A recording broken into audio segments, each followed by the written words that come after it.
Welcome back to Solynod Hex, everyone. Today we're holding session number 469, and today's session is sponsored by our generous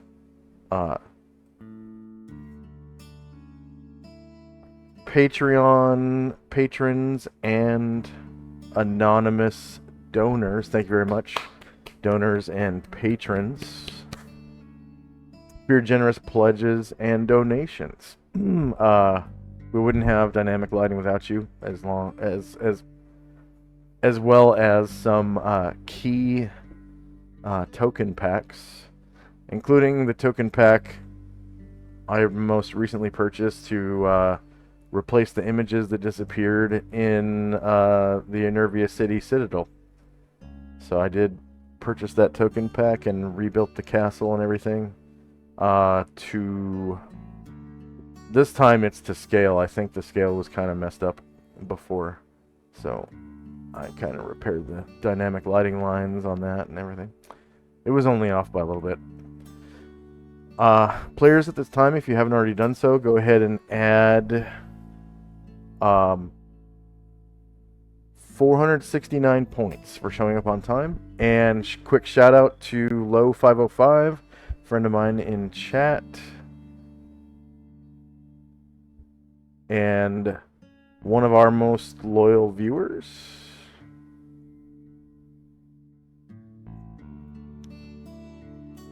And when last we left the Order of the Superior Star, they were in Aperceba, the continent of fantasy Africa and West Asia, aka Middle East. And Chief Shandrak, or Shandrak, Chief of Intelligence, was looking for a familiar, a sidekick, magical little sidekick. The Land of Nod and Kaparajam Oasis.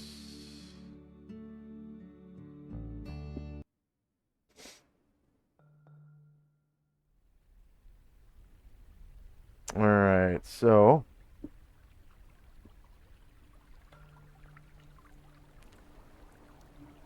we left off with let's see, Tenzi just had his turn, yeah? I think so. Yeah. So time now is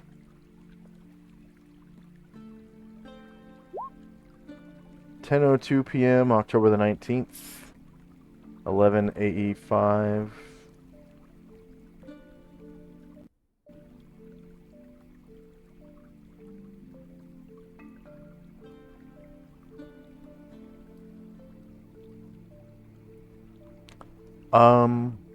Yeah, I guess go ahead and roll base size initiative if you please, for your main characters, your player characters.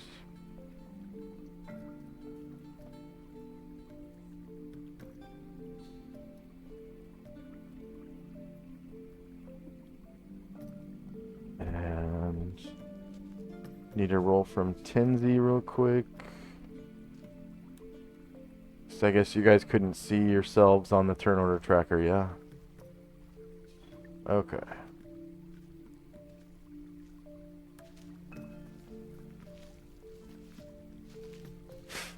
Alright, so first up is Asher and company.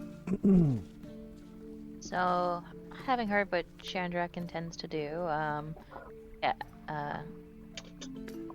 my people are kind of heading toward the water and gathering up horses, leading them toward the water so they can drink and just kind of washing all of the dust from the sandstorm off of their faces and their arms. Yeah. And as you make your way to the edge of the water, you can see hopping along on these rocks over here is a small fox-like creature.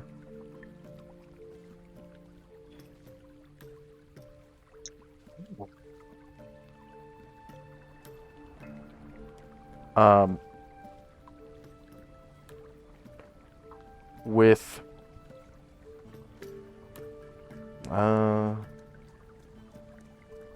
so it's beautiful, a beautiful pure white fox with a slim and delicate body.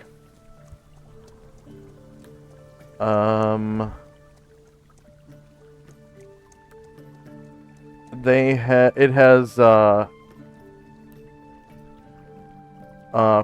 like a pale blue foxfire that is coming out of its mouth as it breathes. So it's kind of like, and it's like breathing this. It looks like blue natural gas flame. Oh, neat.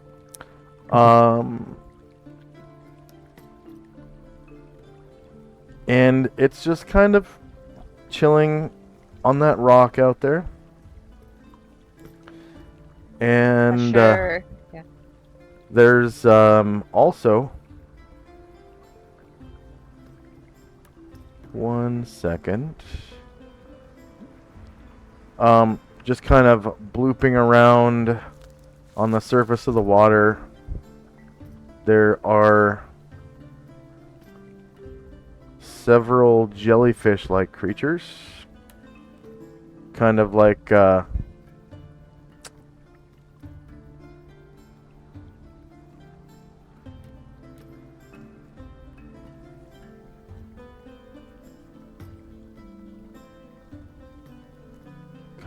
this here. Okay. 1, 2, and then so there's this green one like that. Okay. A gold one like this. And then several of these white ones just kind of flittering around above the surface of the water. So there's like 14 of these white ones just kind of floating around across the stream near the rocks on the other side. And you can just kind of see them flitting around. 3, 4, 5, 6, 7. They're like in the midst of the waterfall. 8, 9, 10, 11, 12, 13, 14.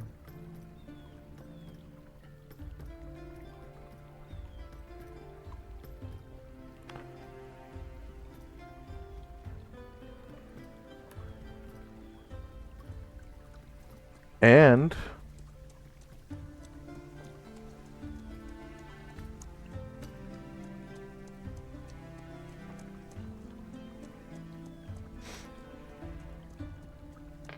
on the cliffs on the other side, near the waterfall,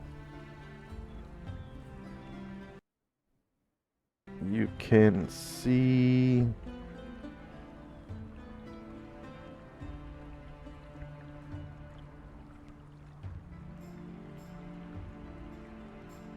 a dog. Dog. Yeah. Yeah? That looks like that. It's kind of running around on the cliff over there. And it's kind of blinking in and out of existence. Oh. I should have seen those. I've seen the fox Also, thing too, I think. yeah. Also,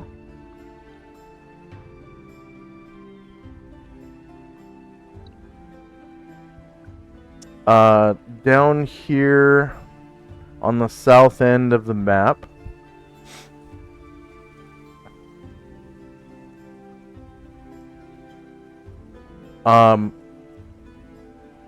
you can just barely see some bushes, and there are a bunch of little rabbit-like creatures kind of darting in and out of the bushes down there.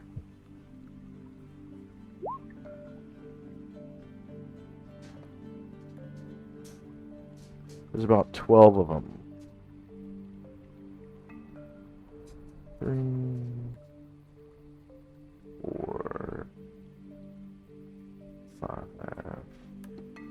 6, 7, 8, 9, 10, 11, 12. And some of them are coming up to the edge of the water and like, drinking the water.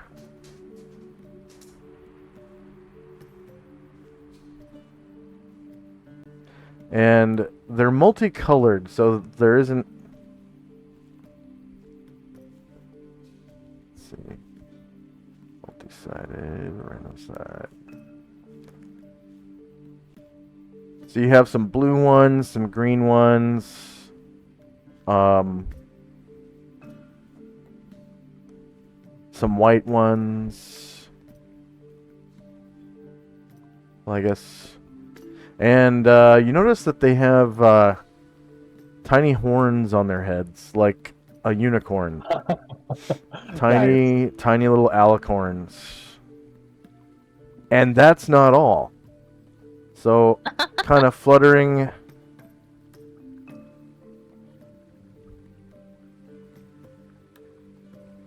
Man, I hope I didn't give these guys vision.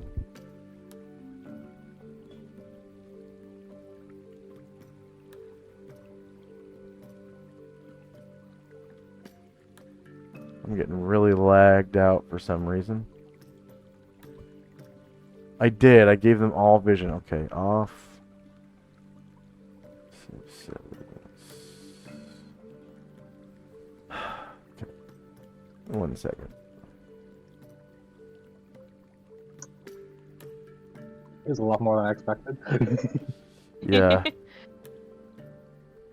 You'll be spoiled for choice here, Shandrak. That's really interesting.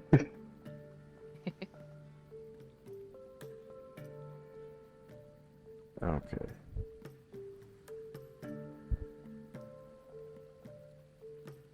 Two.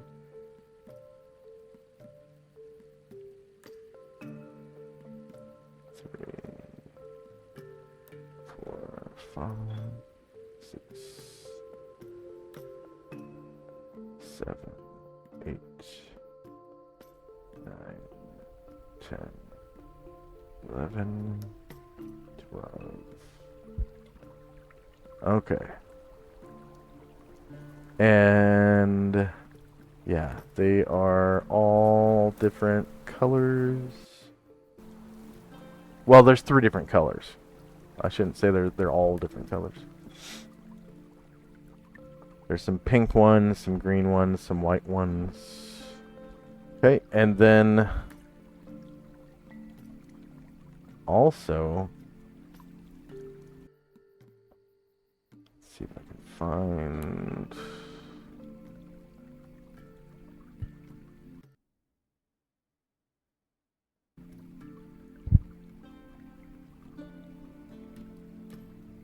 There we go. There they are. Alright, so over near that dog on the other side, there's what appears to be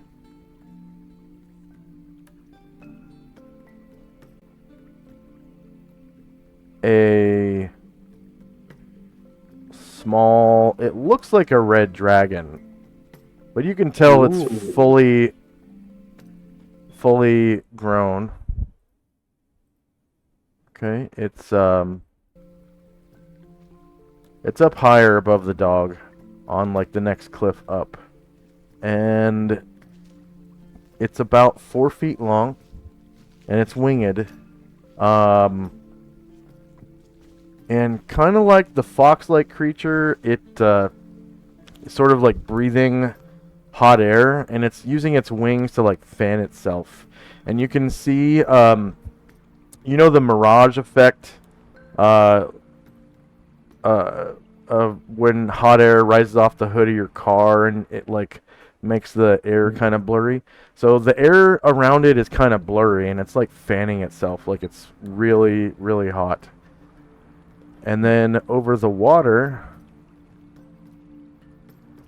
just kind of like basically right in front of you, There's one of these.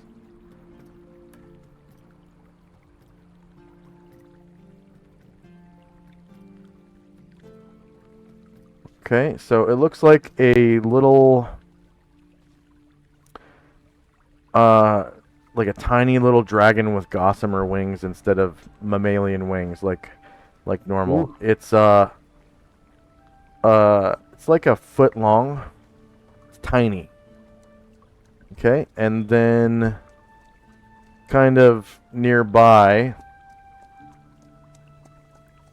is this other one that looks like this. And he's just kind of flying around. You notice this one has like a scorpion tail. So it's kind of like a little wyvern almost. That one's a foot and a half long. Well,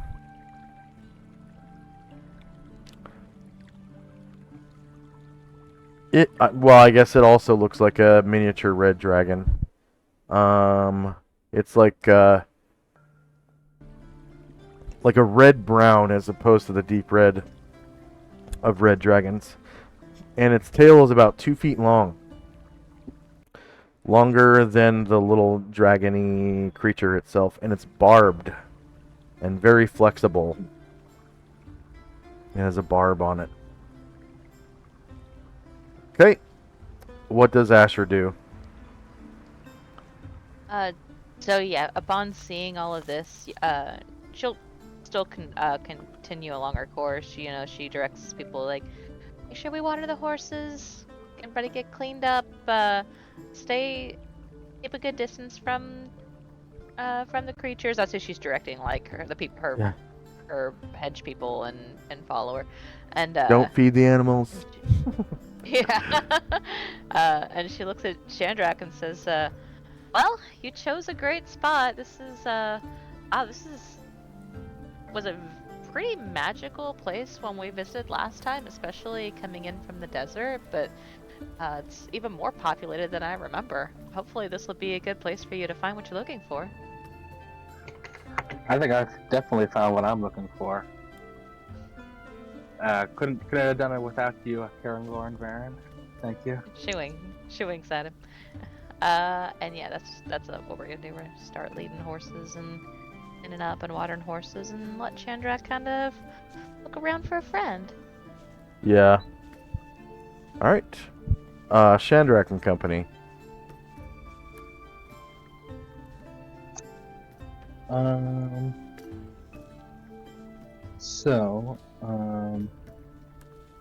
Ryder is just going to spend around just getting off of his horse, and Chandrak is going to try to slide off his horse.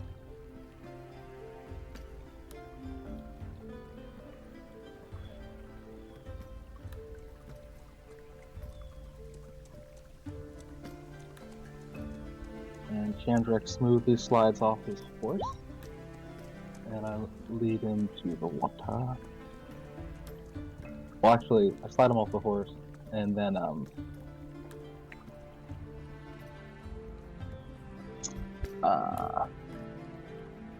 yeah, I think first thing I'd like to try to do. Yeah, I thought I might do this later, but I'm gonna do it now. Chandrak is gonna try to cast tongues on himself. Alright.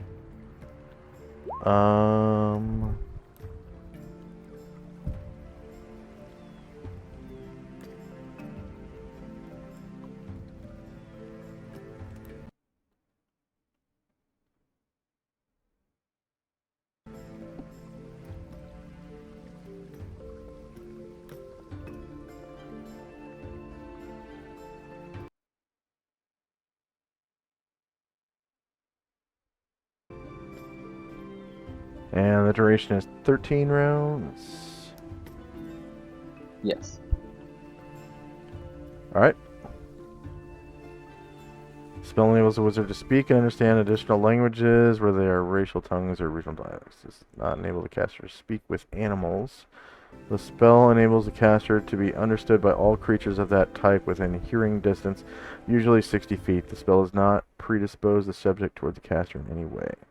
The wizard can speak one additional tongue for every 3 levels of experience. The reverse of the spell cancels the effect of the tongue spell or confuses verbal communication of any sort within the area of effect. Okay.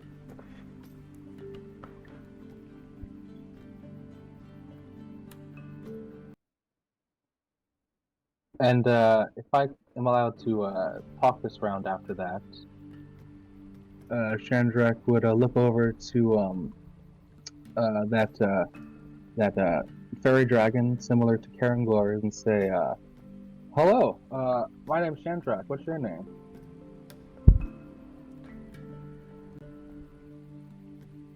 Okay.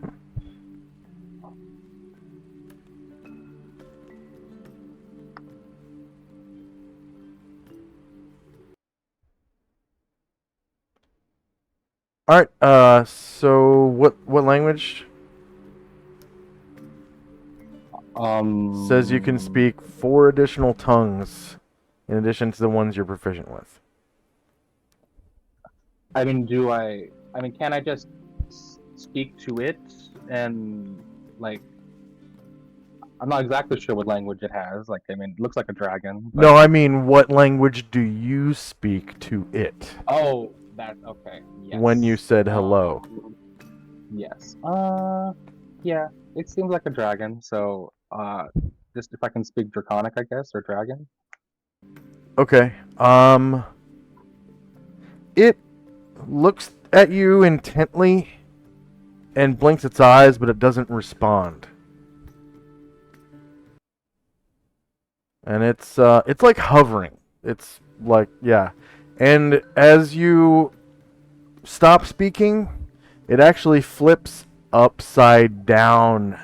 So its head is down and its tail is up and hovers there looking at you.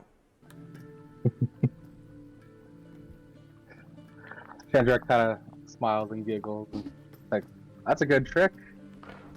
You fly better than pretty much anyone in our group, I'd say. What? It sticks its tongue out and licks its own eyeball, and then flips right side up again. I'm a bit of an adventurer and a legendary wizard. I was wondering if maybe you might be interested in going on grand adventures across the world, righting wrongs, slaying evil. You think you might want to come with me? You're still speaking Draconic, yeah? Yeah. I mean, it's kind of responding. Yeah, it doesn't answer your question. It just kind of blinks at you. Hmm. And it starts like eyeing your outfit. It's like looking you up and down.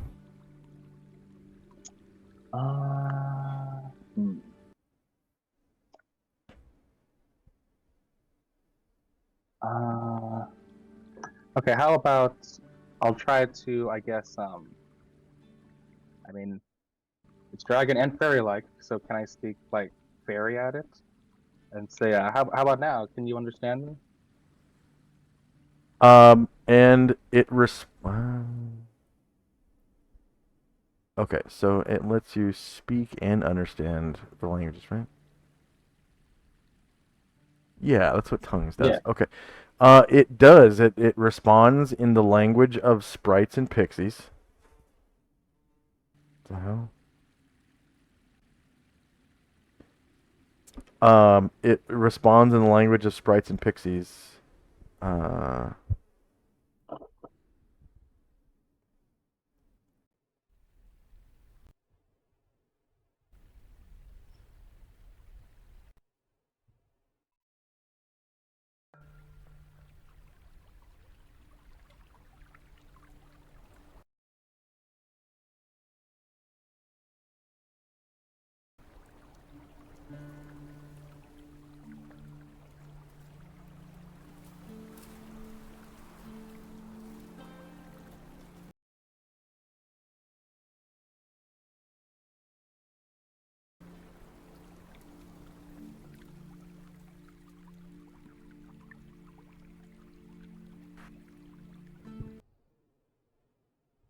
Mic check.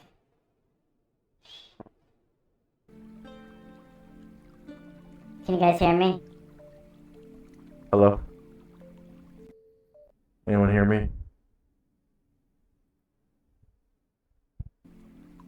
Hmm.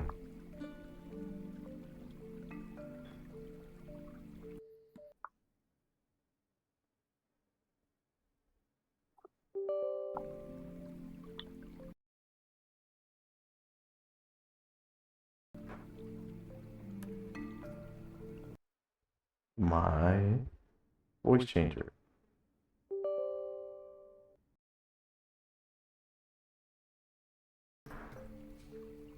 Can you guys hear me?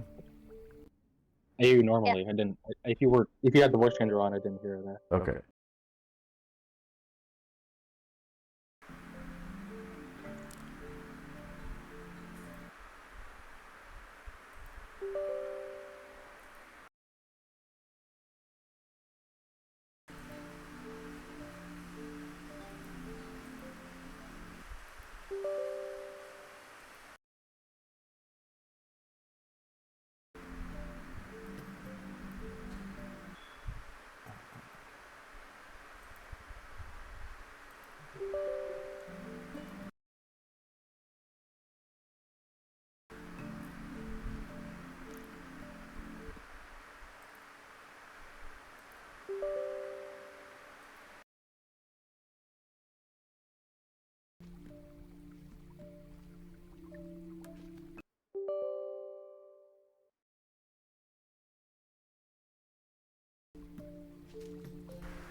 Check, check, check, mic check. Can you hear me?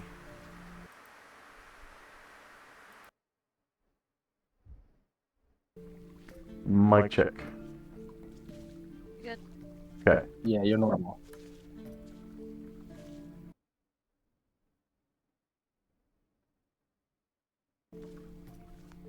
Alright.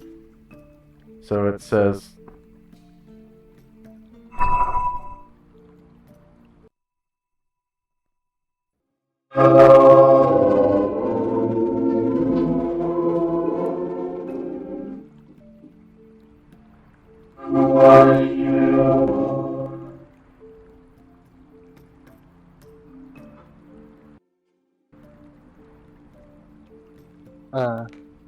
Sorry, what was that?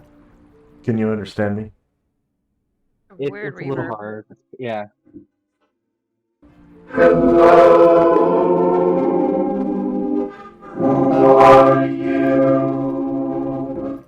My name's Chandra. What's yours?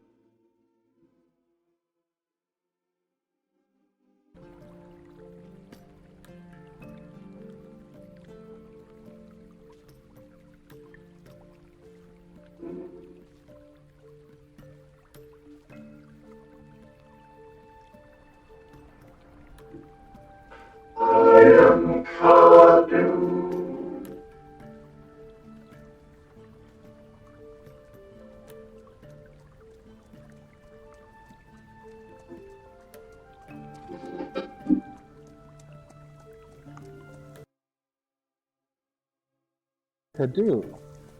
That's a nice name. My name is Chandra. I don't know if you've heard of me and our group, but I'm part of the Order of the Superior Star. We're the adventurers that go around saving the world. We're actually in the middle of that right now. I know nothing of such things.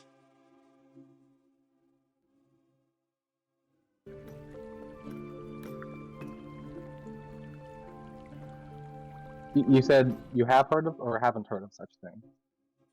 I know nothing of such things.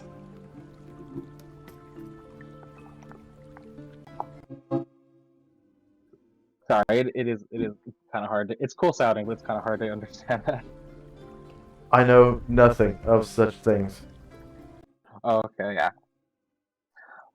Well, this is a nice, beautiful spot you have here. But you ever get bored in this idyllic oasis? It is beautiful here. It is beautiful here. It is. But the world is also beautiful. Have you ever thought of going out and seeing more of the world? Thought of leaving? No. He says, thought of leaving? No.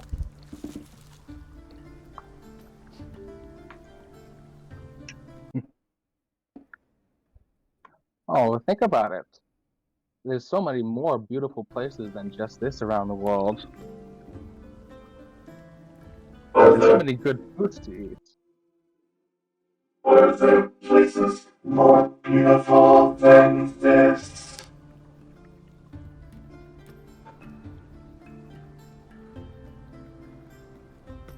He says, are there places more beautiful than this? This is a very beautiful place. But, you know, I will say I have seen beautiful forests. I've seen gigantic lakes.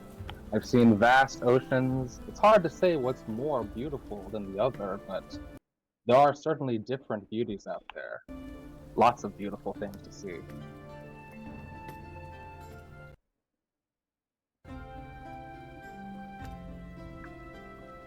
He says, ah.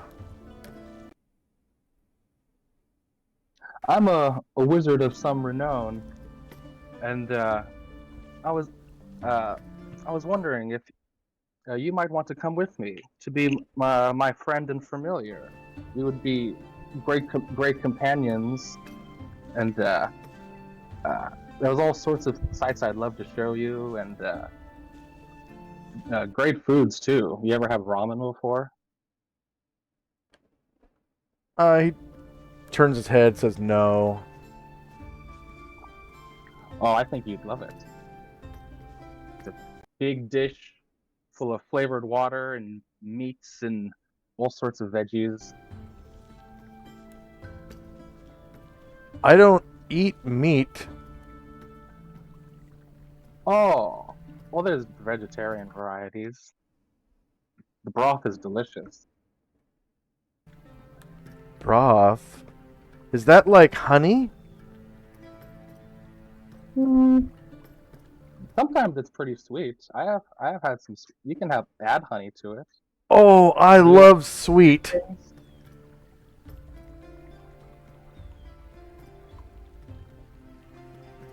Shandrak will try to pull out one of his dry rations and try to pull it out and try to get some of like the dried fruit part out of it. It's like I have some dried fruit if you'd like to have some. Oh, dried fruit. I've never had dried fruit. Oh, it's not as good as fresh, but it's good for the road.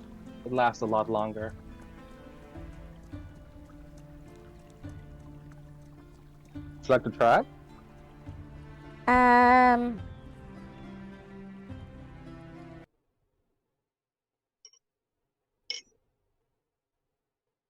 Shandrak has his hand out where he kind of crushed up the rations where the fruit's exposed.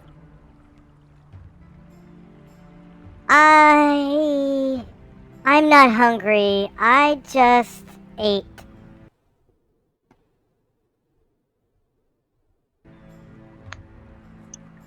Oh, well, that's all right then. Yeah. Sorry.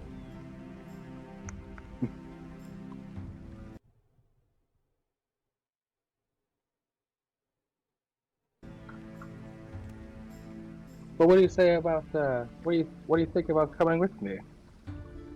You would like to see the world? There's all sorts of sweet fruits. It seems like Kadu is thinking. Next up Mhm. is Tenzi.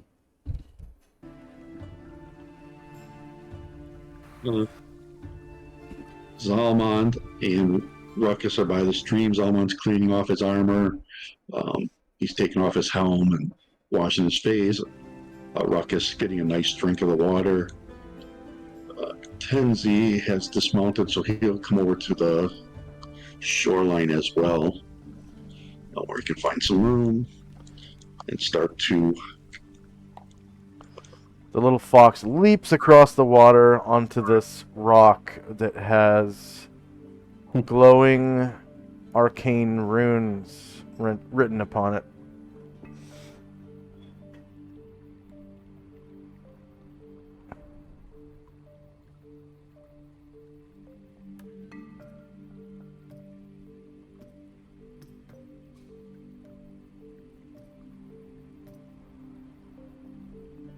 Tenzi leads his horse as well.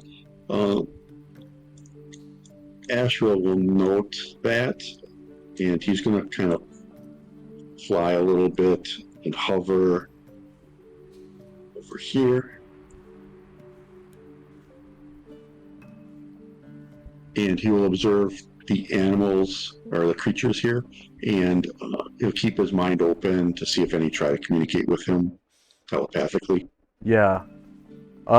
There are like dozens of cute little creatures all over the place. Across the water on the cliff over here, there's a dog that looks like it's blinking in and out of existence. There's a really hot looking, by hot I mean temperature, not attractive. Yeah. Looks like a small, like a young, like a red dragon hatchling almost. But you can tell that it's an adult. Like it's gone through puberty. Let's put it that way. And it's just kind of fanning itself with its own wings. It's kind of laying there looking at you guys. It's got its head is sort of like drooped over the edge of the cliff. And it's got its paws right, front claws right at the edge of the cliff, and it's looking at you guys like it's ready to just leap off the cliff at any moment, and fly across the water.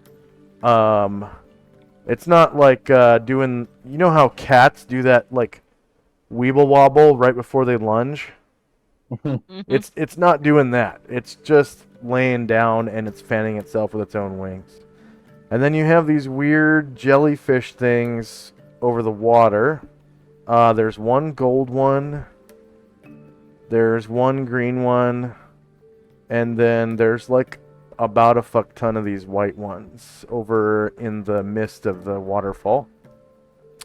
And then you have this weird fox over here. It looks like it has like 9 tails.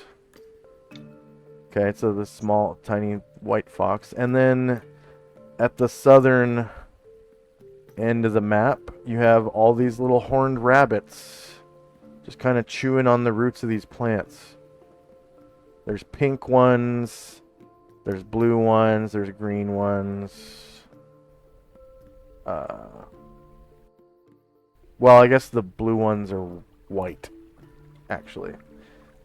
It's like the edges of their fur is blue. So white, pink, and green. And there are these 2 dragon-like things kind of flying around over the water. We got this one that has like a scorpion tail. It looks like a little bitty red dragon as well, but its tail is like almost prehensile and flexible and has a stinger on the end. And then Chandrak's talking to this one. It looks like it has gossamer wings instead of mammalian wings. Anything else for Tenzi and company? Nope, that'll be it.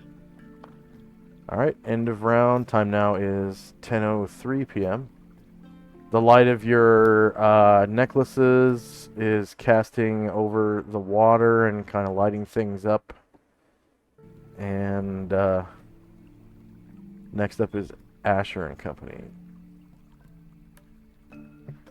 So Karen Glor and Kinar have been close enough to presumably overhear this conversation, although Karen Glor isn't currently speaking that language. He just hears Chandrak talking to a dragon, to a creature that looks similar to Kanar.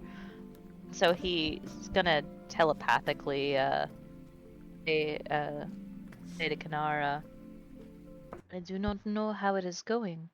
Perhaps if you may assist with the introduction?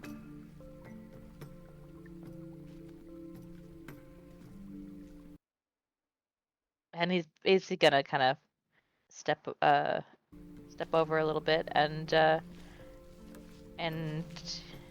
to where Chandrak's talking and kind of ask Kanar to play wingman, like perhaps tell this creature if you think he might enjoy or is she, I do not know. If you think it might enjoy our travels, perhaps you might communicate what your experience has been.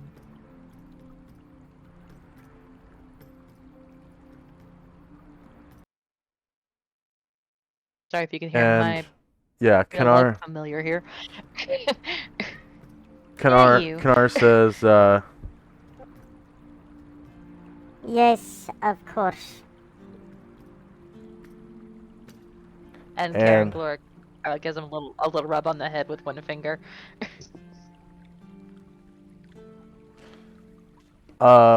so Kanar like mentally, speaks with Kadu, and it looks like they have like a mental conversation, telepathic conversation, and Kanar says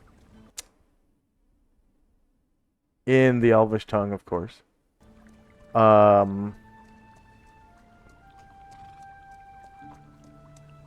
He does not know what a familiar is. The bond between the wizard and the creature is foreign to him.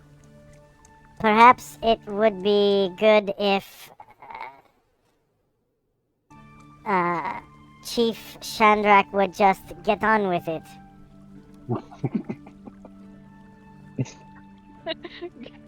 Karen Glora says, thank you for your wisdom, my friend. And he looks at Chandrak and says, Kanar believes that your new acquaintance is unstudied in the sort of relationship you are proposing, but perhaps will understand it better were you to cast the spell you have in mind. That makes sense. And I just wanted to introduce myself to him first, anyways. Thank you very much, Kanar. And Karen Glor conveys Chandrak's thanks. Well, I guess unless he was just speaking in the fairy Well, tongue. actually, hearing Kanar speak in Elvish, Chandrak will just respond in Elvish and give his thanks to Kanar.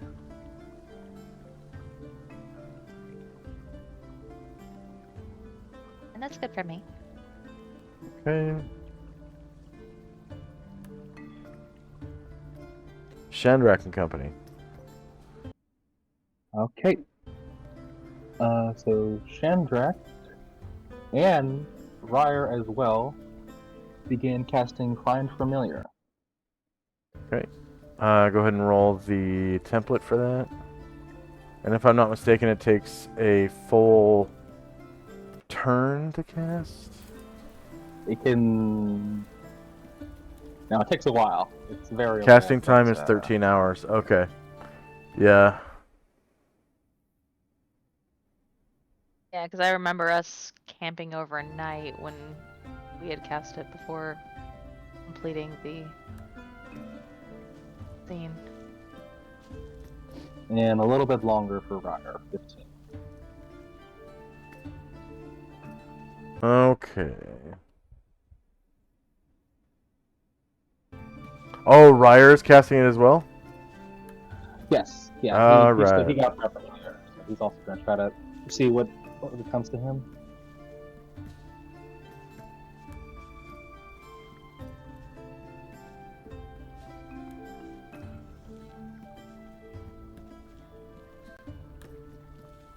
So the first one is Shandrak, 13 hours.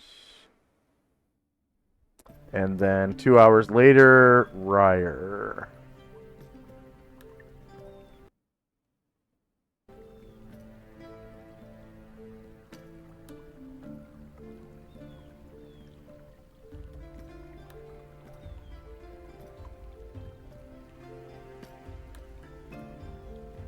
Okay.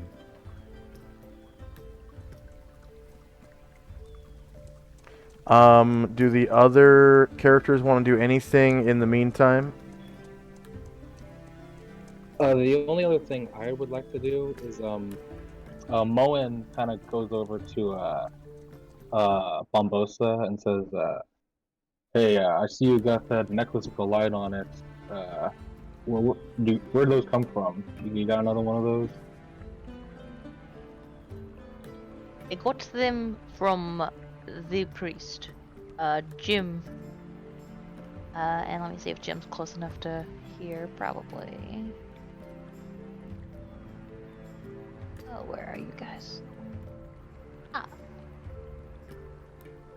Yes. Jim says, yeah, I got a couple left. Come on over. Oh, good. Tired. Wanted to fight I something, but it's dark in believe front of me. two. Yeah, they've been really useful. He's got 2 left. And they're easy to make, which is nice.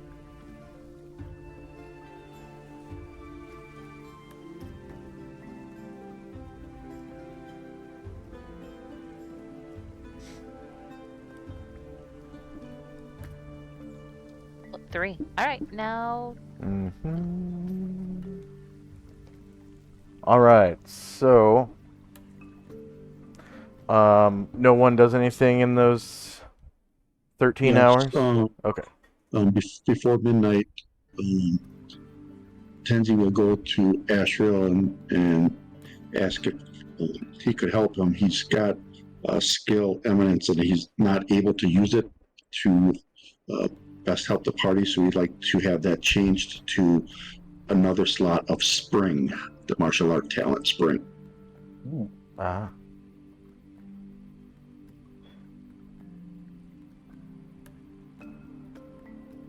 Yeah, he grants your limited wish. Yep, definitely. That's it. That's for it for my party. All right. And then, how about Asher's group? I think I'm good. And then are you guys going to perform the nap ritual normally without the 2 casters of Find Familiar? That's fine. I think we already did that, didn't we? Isn't it 8, 9? Oh, that's right. Yeah. Yeah, that's right. Okay. Okay. So Oh, that's right, yeah. 10:03 p.m. plus 13 hours would be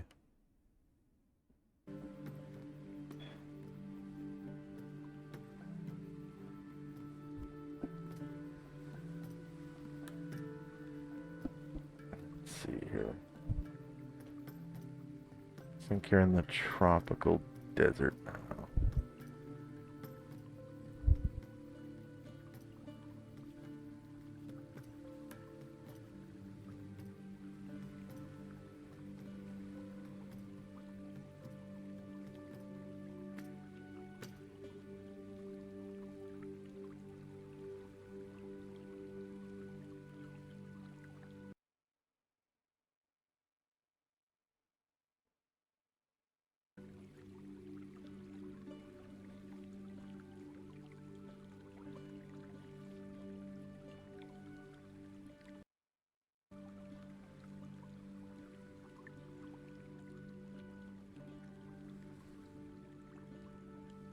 All right. The wind goes to like a becalmed situation and dies down to nothing. There is no wind You can feel the cool, mist coming from the waterfall, however, and it keeps you nice and chilly throughout the night, though somewhat clammy. And then, so by 11 a.m. the next morning, 11:03 a.m. 11 a.m. October 20, 11, 8, 5.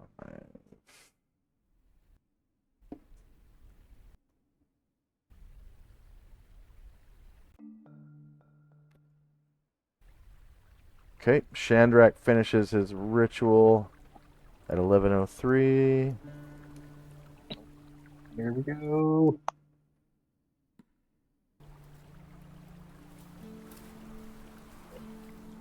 And just as you finish,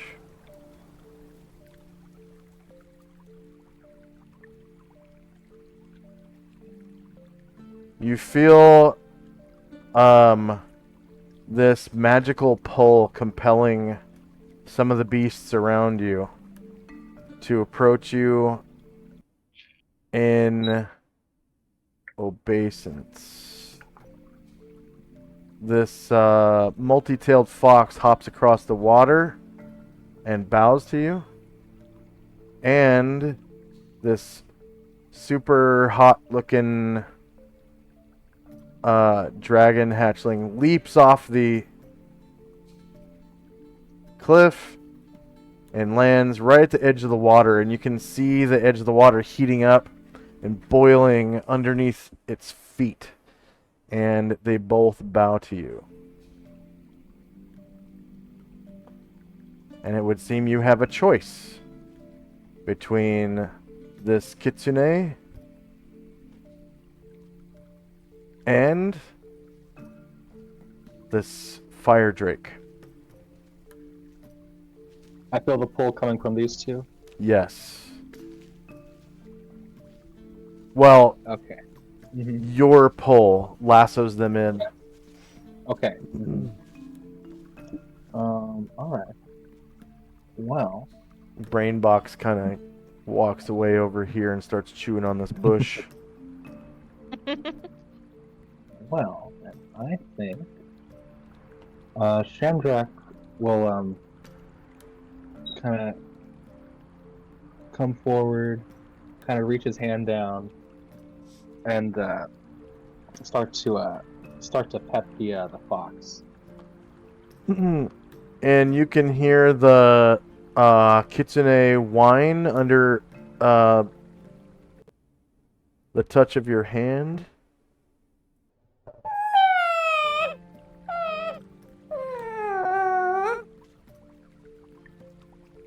And he kind of,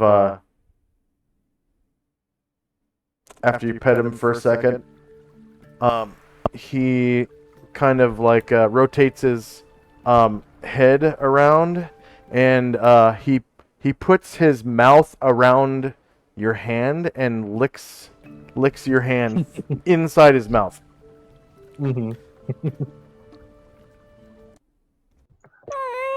Sandra just kind of giggles. It's like, oh, I'll have to ask you your name tomorrow when I can do another tongue spell. My name's Shandrak. I'm glad to meet you.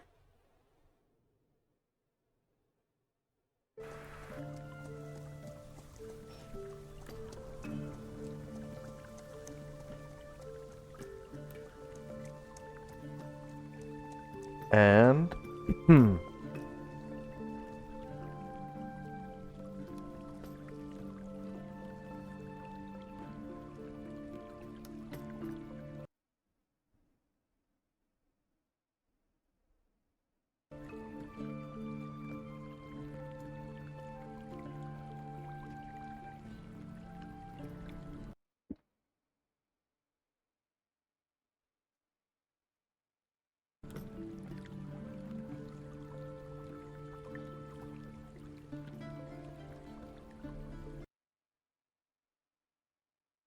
After like licking your hand, the Kitsune Kasumi goes back to being completely and perfectly silent.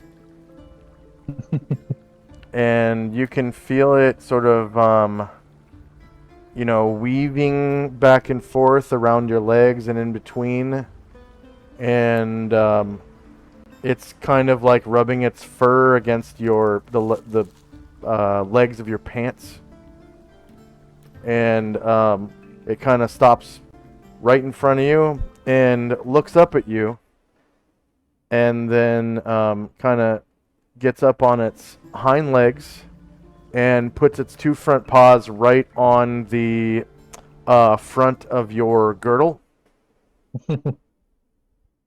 and puts its chin up against its paws and just stares into your eyes. Aw. Yeah, Shandrak just stares back and just focuses on solidifying like that magical bond. Okay. It kind of like hops up a few times, like it wants to get closer to your face. Okay, yeah. I'll reach down to pick him up. Okay. It's very light. Probably only weighing, 5-6 pounds, something like that, because it's so lithe and thin. It's about 3 feet long, and it feels like its fur is really soft. Like it could, if you were to skin it, it would make a great like shawl or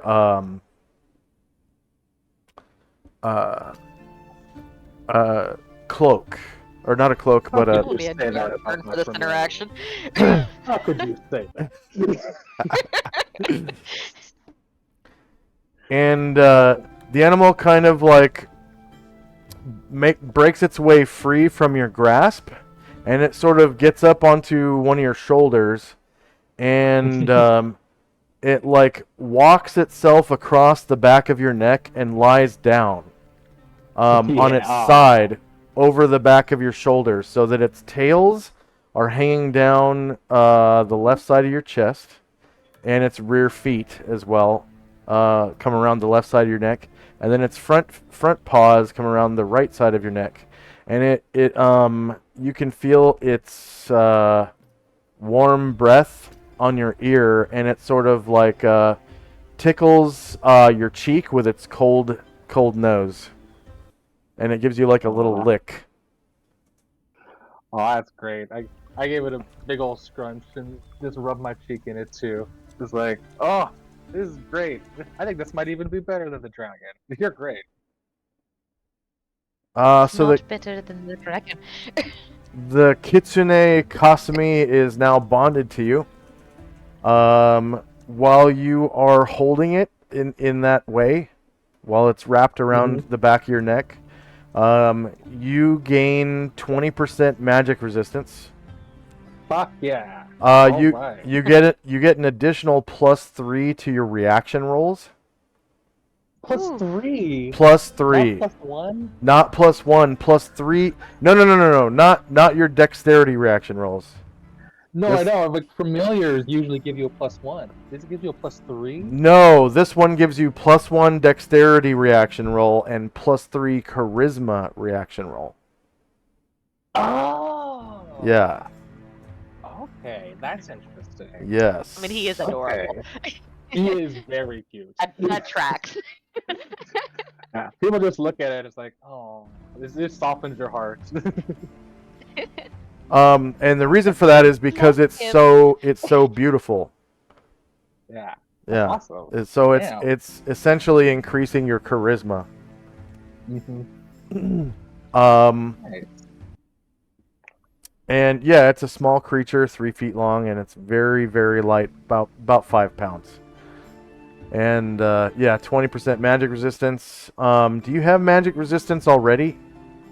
I do not. Okay. I will so happily take 100%. yeah. Now you have 20% magic resistance. And that's it. It's +3 to your charisma reaction modifier, and That's more and than twin enough. That's pretty good. yeah, yeah. Yeah. And then of course, it is your familiar, so you're able to sense everything that it senses. So if you were to send it as like a spy or something, obviously. Mhm. And then it has 2 attacks that each do d4 plus 2 damage. It's 2 bites, basically, per round. So it's a multiple attack. And then it's a d4 plus 2 because of the flame. So any creature that's susceptible to flame, it adds +2 to the damage. Oh, no, I'm sorry. That reaction bonus isn't it isn't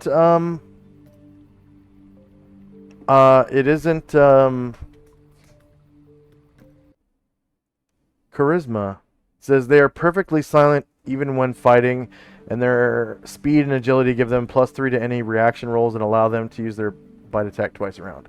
So it is dexterity reaction. Okay. Yeah. Okay.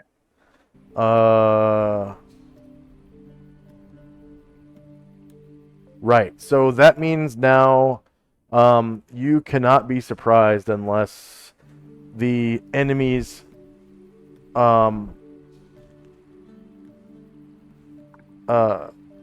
what do you call it? The enemies if the enemy gives you a penalty of more than +3, then you could be surprised, I guess. Well, no, it's anywhere from 1 to 3, so if you have +2. See, it'd have to be a penalty of -2 or more. That's right. Because you can still be surprised with a penalty of -2. Because with a +1 to your reaction adjustment, it's you can still be surprised on 2. That's right. So what's your reaction adjustment normally to dexterity? Well, so normally, if I don't do Cat's Grace, I have a 16, so I have a +1. +1. Yep. So now it is +3 semi-permanently, as long as the kitsune is in contact with your body, it changes to +3. Yeah. Nice. Sweet. Yeah. What a nice friend. Yes. And their armor class. Okay. I love him. All right. What do you want to name your kitsune? Oh. Oh.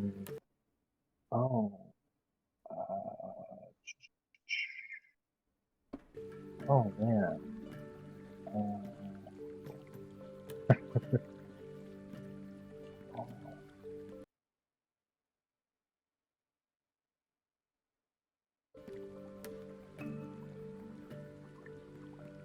Ooh, it may be obvious, but I think I'll call her Amaterasu. Oh. Amaterasu. Okay.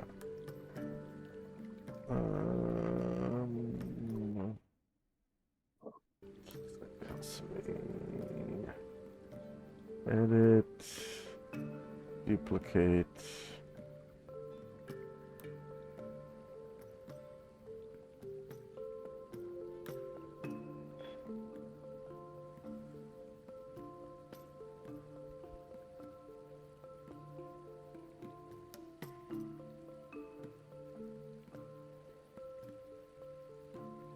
Edit.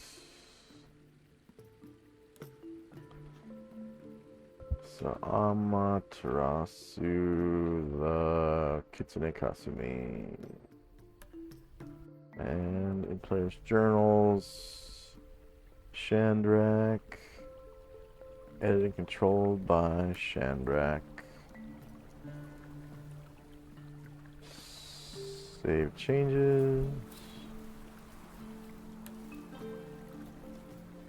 So the only time you need to pull out this token is if you let go of your familiar, so that it leaves your presence. You know, your immediate presence.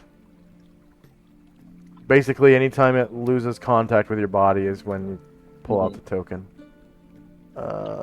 Which is like almost never. Like when you go to sleep, probably not even when you go to sleep, because I'd imagine your familiar would be sleeping right on your body. Yeah, this girl would love to sleep with me. Yeah. It's good for the cold nights. And let's see, Order Superior Star.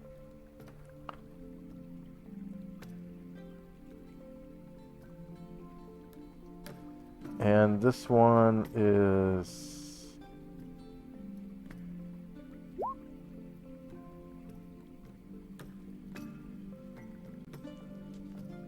It's a male. Okay, Order Superior Star. Chandrak.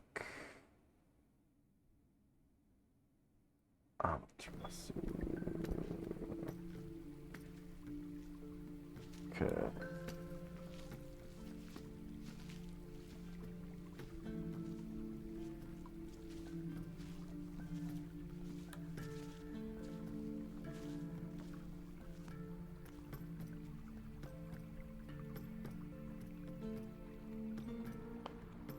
So I named it Amaterasu the Kitsune Kasumi so that I can delete everything except for Amaterasu on the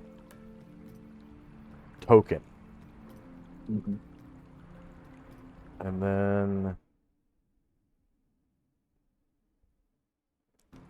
HP bases.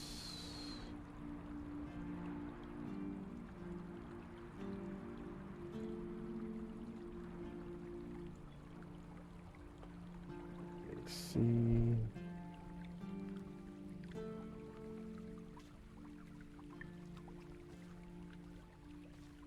Save settings. Okay. So this one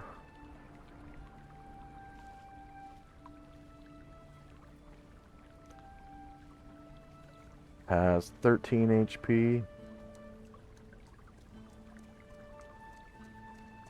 which is above average actually.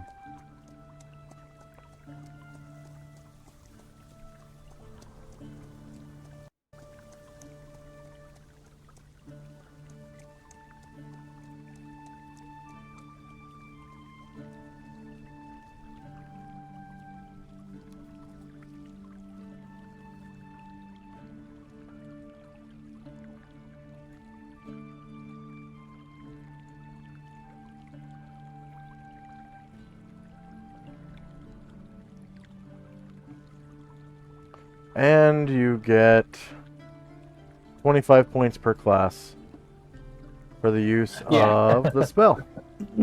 Yeah.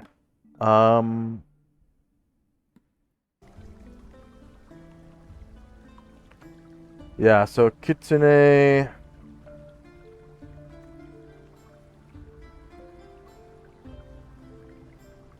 essentially has 20 dexterity. And looks like 18 strength.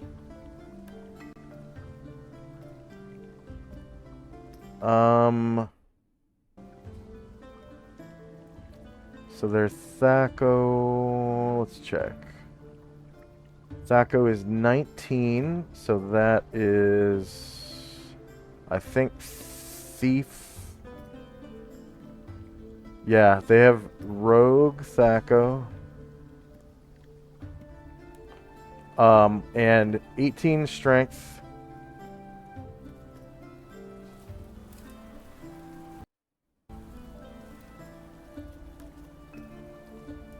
So that their damage is +2 with a hit bonus of +1. Yeah. Okay.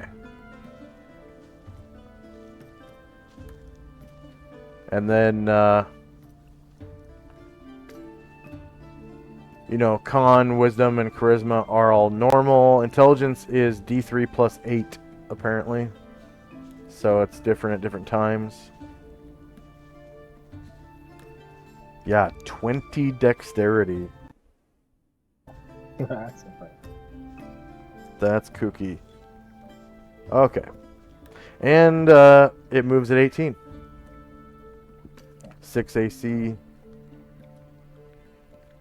And then you can delete that at your leisure, the token at your leisure. And then it was 2 hours later. Mhm.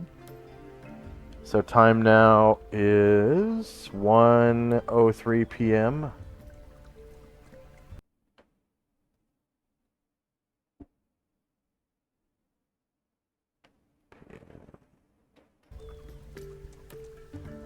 October 2011:85.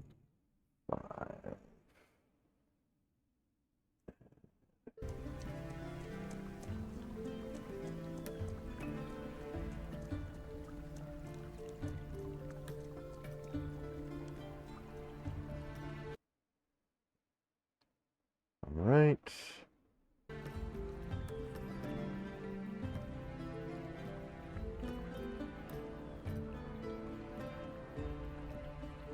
And of course, Tongues is gone.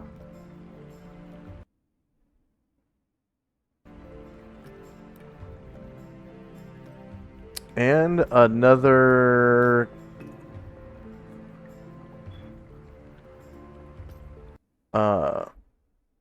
Kitsune runs up from underneath a bush. Oh. Let's see. And stands on this rock over here across from Ryer, along with this fire drake, and they both bow to him as he feels his spell pull them in. Oh man, I kind of wish it was something else. I'm feeling bad for this fire drake now. But yeah, I think Ryer would kind of step into the water, start to wade into it. Oh yeah, the Kitsune, soon as you start towards it, hops off the rock onto this horse's head, and then right onto your shoulders.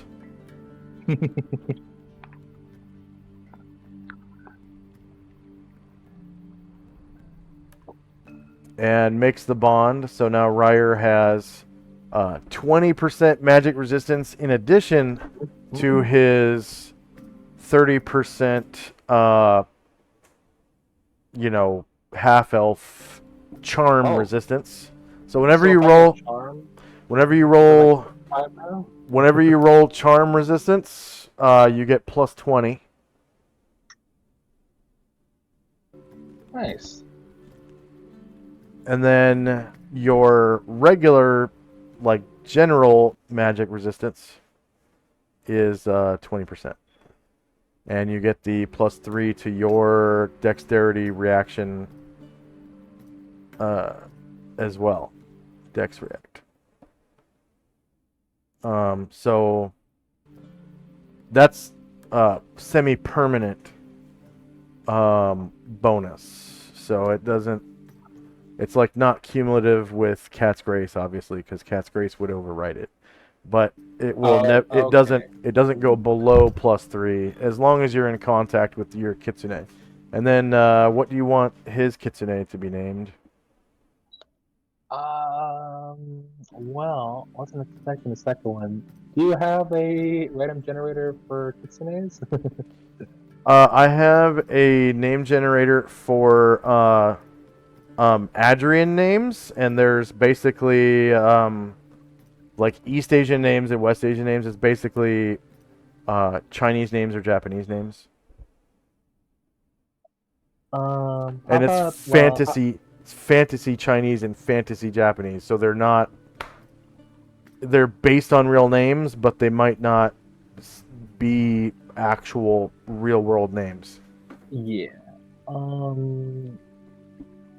How about Ryer is from Gronar? How about like a Gronar name? So that would be a Panoplian name.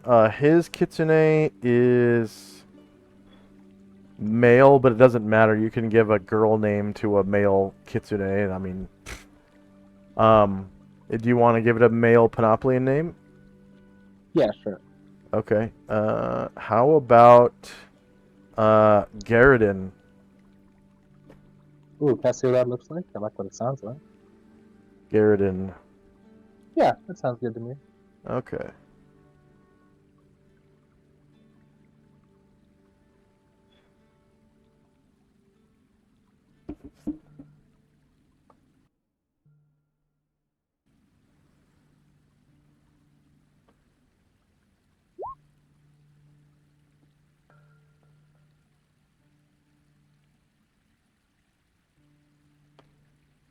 Edit. Duplicate.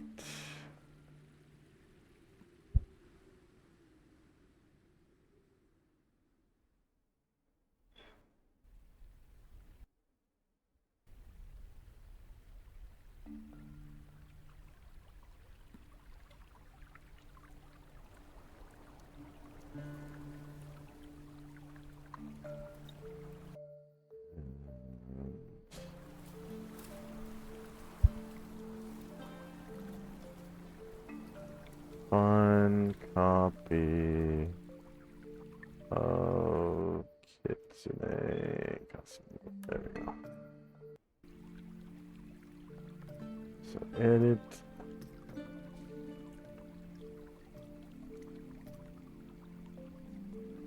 Garridan, the Kitsune Kasumi. See it changes.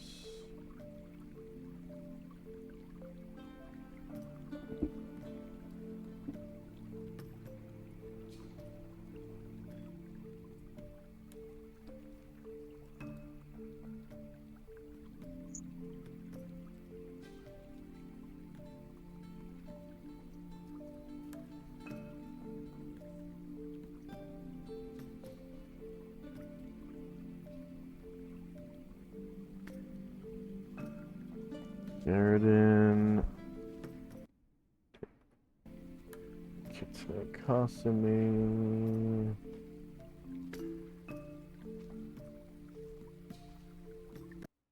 HP.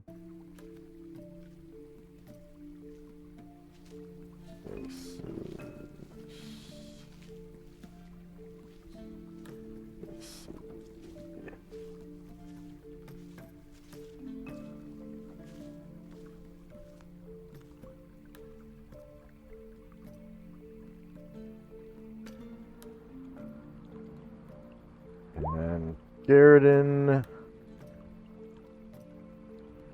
is also slightly healthier than your average Nice. Kitsune.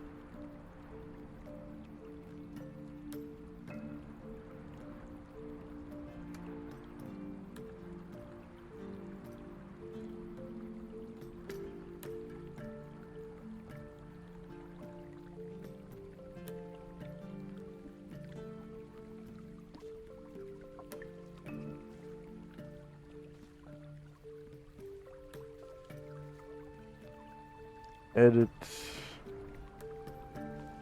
Chandrak's journal. Editing controlled by Chandrak. Save changes.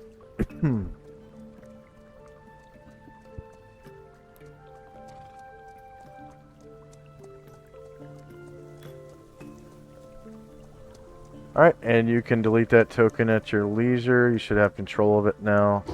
And I will put Garridan in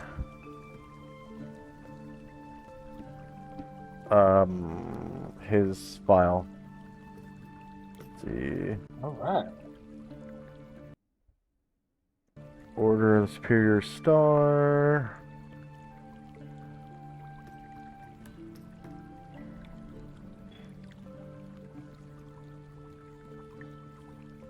Chandrak.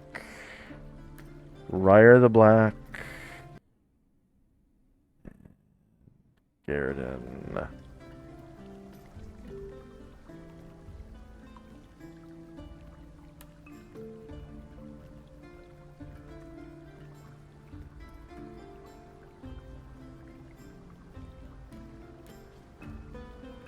Okay. So it is now, say, 1:04 p.m.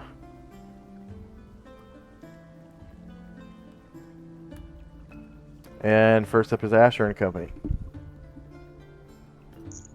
Asher has been closely watching Chandrak and Ryer and sees them seem to select and be selected by these fox-like creatures. And she smiles and says, "I love them. I think you chose well. What are their names?" And Shedrick says, this beautiful one is called Amaterasu. And Ryer says, and this one is called Garridan. And Ryer and Chandrak both can barely like keep their hand off their fuzzy new friend. Asher inclines her head a little bit and says, "Welcome to our group." And she looks around to see if everyone is Amaterasu kind of finished with looks their. up its head a little bit. Its eyes kind of closed, but it's kind of looks at up the thing a little bit, with a little half smile, and then it puts its head down. It practically looks like it's a feather fox, the way it's just loosely hanging around my neck. Yeah, it gives the appearance of like a fox scarf, like a fox fur scarf, because he's so calm.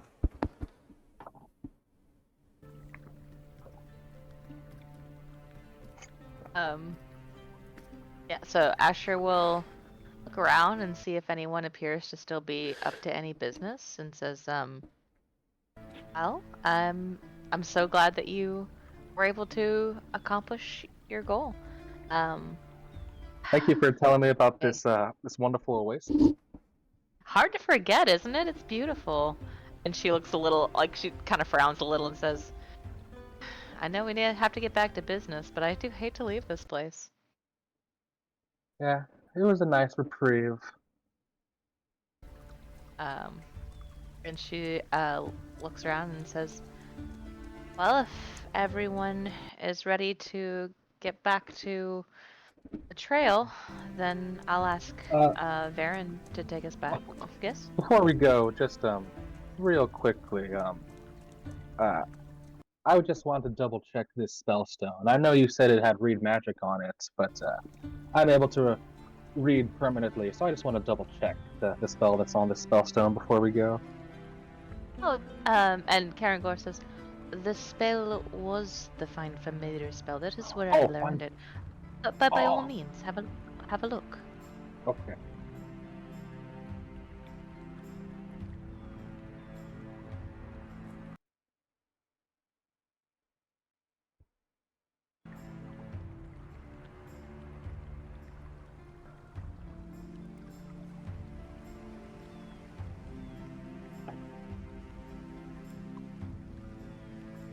Well, that's all right then. I believe you.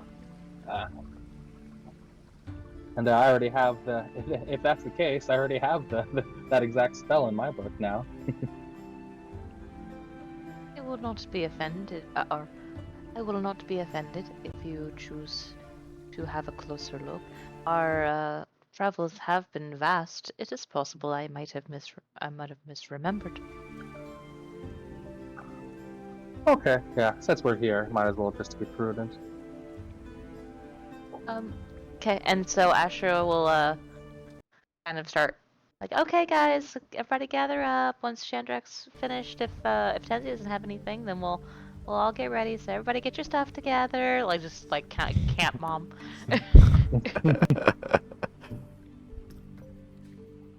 And next That'll up be it. is Shandrak and company. And Chandrak will sort of wade through the water, and he will peer down, and he will read the spell stone to see if there's anything else on it besides the Find Familiar.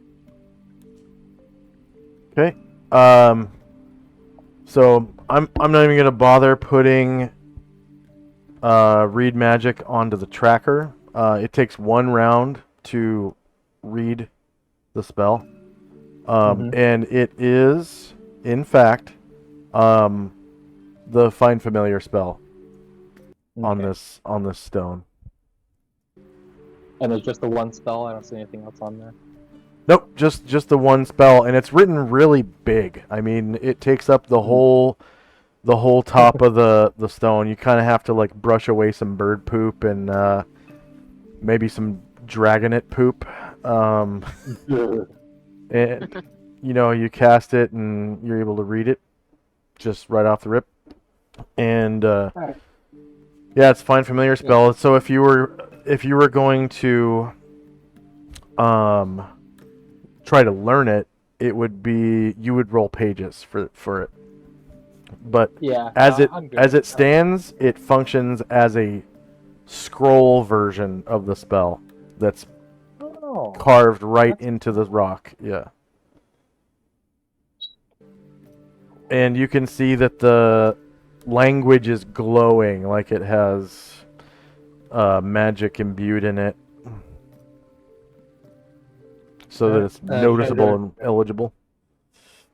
Chandrak, satisfied, will turn back and dunk his hands in the water to clean them back off of any of the filth and poop. Yeah, poopies. And he's like, alright, well, I'm satisfied. Yep. Nothing else besides the familiar spell in there. Yeah. Alright, Oh, let's and get back to our. just to reiterate, this big shadow thing is it's like a cylinder carved right down into the stone underneath the water. And it looks like it's filling up with soot. But this is the 40-foot deep hole or whatever that was left by your Darren's Instant Fortress. I think it was last spring the party was here. I think it was before Chandrak joined, but after Tenzi joined. Yeah, I was, I think February 8th, because I wrote down the date that they bonded with the dragons, because I think you said that Kanar gets a new spell after a year in game.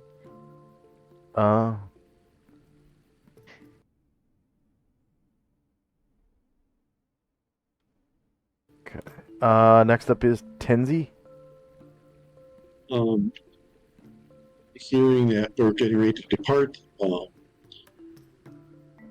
Zalman will jump on the ruckus and we'll head over to join the others at the wall. Wolfsman check. Tenzu will lead his horse over to where the others are. And Ashley's already there. And we'll just get ready to go. All right. So end of round time now is 1:05 p.m. You guys have spent 15 hours plus at the side of this stream here. First up is Asher and company. Looking around and satisfied that everyone is close enough to get to the portal, she will have Varen cast dimensional folding. Oh, I don't have the cursor. There we go. To try to get to this where we left off. All right. And does everyone want to step through the dimensional fold? Certainly. All of mine do. Okay. So the place in the desert will be like probably the last place you camped, which I'll say you studied carefully because, I mean, you actually camped there. Yeah. We knew we were coming back. Yeah. All right, and no one ages on the way back.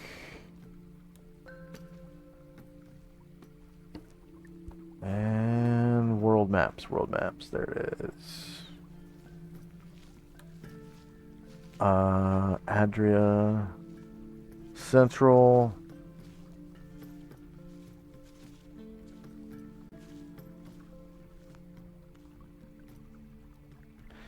So out of Africa, back into Asia. The teleporting goes well. You guys are back in the Shimamomi Flats. It's 1 p.m., so I'll give you guys half a day worth of travel. And it was you were force marching your horses for free because of the spell that you use. The slowest horse was a large 22. heavy war horse. Yeah, so you guys are traveling at 22 because it's heavy war horses have movement rate 15. Half of that rounded down being 7. 7 plus 15 is 22. And then, of course, you only get half a day, so that 22 is cut in half.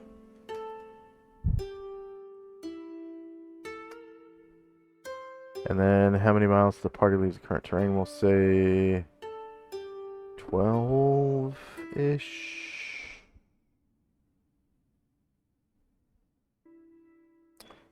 About 12.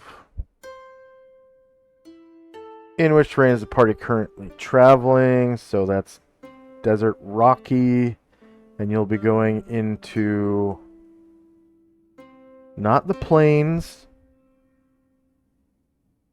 It's the scrub.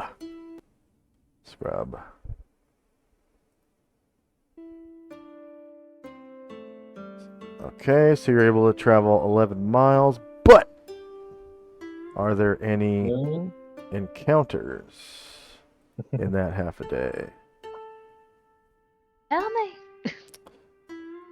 So, random encounters, special, Oriental adventures, temperate, desert.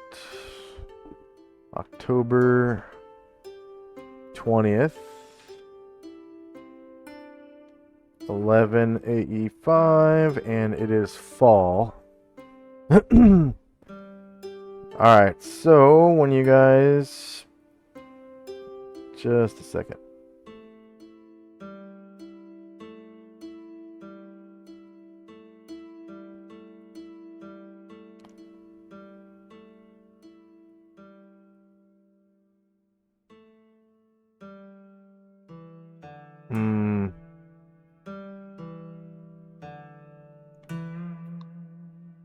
I hate that. Really hate that. I actually have to switch to a different map now because that's there.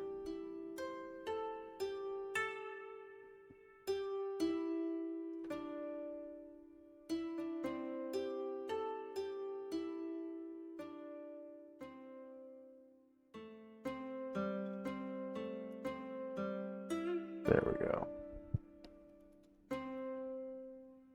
So sometimes window text or hover text will stick on Roll20, and the only way you can fix it is by changing an attribute on a token, like HP, movement, or AC or whatever, and then it'll disappear for some reason. Alright, so as you guys step through the portal that you create with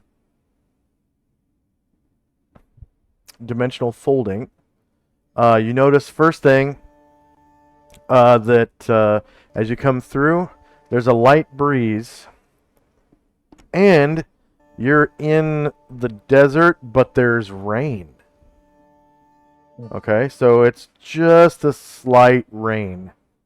And you guys are able to move through the mud 11 miles for that half day without any encounters. Heading towards the scrub that you can see plain as day before you.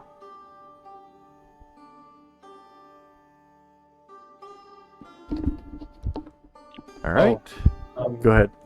I thought we were heading directly east now instead of diagonal. Let's see. Control V.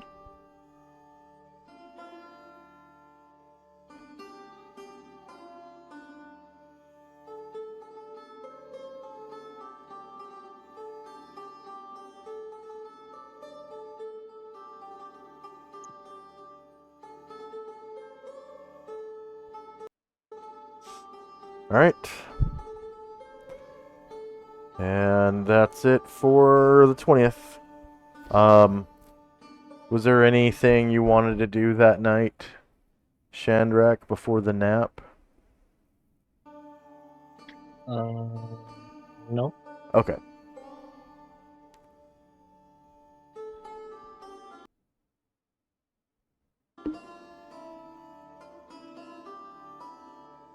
So the night goes by. Special Oriental Adventures. Temperate. Desert. October 21st. 11 AE5. It is fall. Alright, so the next day, a storm picks up. Which reduces your mileage to 1/3. So let's see. I think normally it's 22 miles slash R 22 divided by 3, rounded down. 7 miles. Alright, so as you get started through the desert at about 10 o'clock in the morning,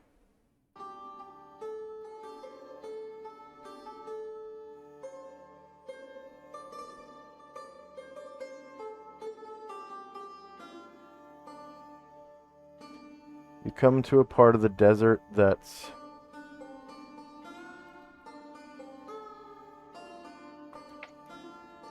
kind of like a salt flat.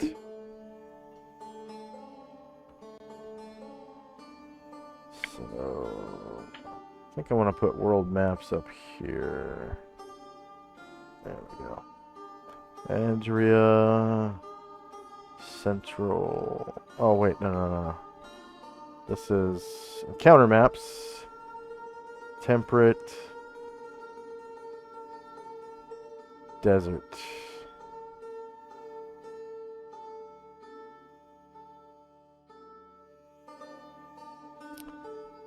Okay. So like I said, it's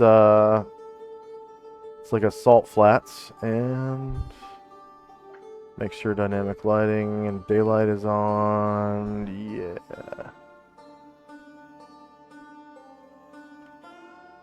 So it's about 2 hours before noon. And you're in this like salt flats area of the desert.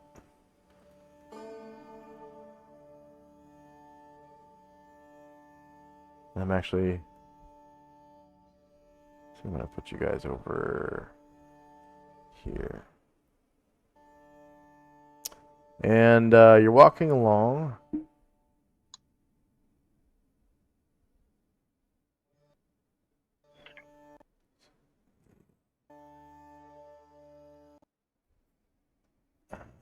Adria.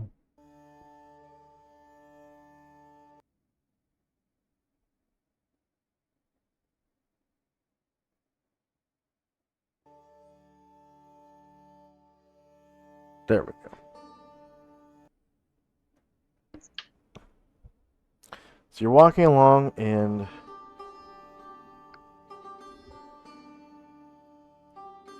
why is the infravision on? It's weird. It shouldn't be like that.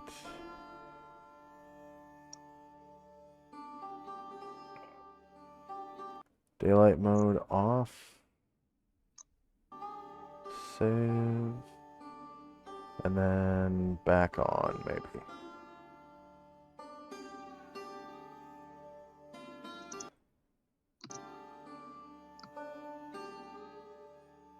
Okay, that turned infravision off. Nice. All right. So, you guys are walking along, and ahead of you,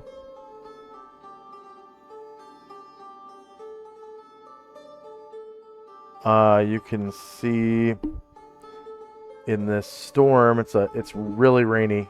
The ground is it's kind of starts smelling like salt water a little bit as the rain hits, and like the salty sand starts sticking to your boots and hooves and stuff, and really slows you down.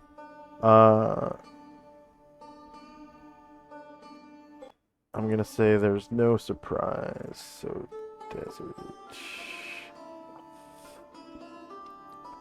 All right, so directly south of you,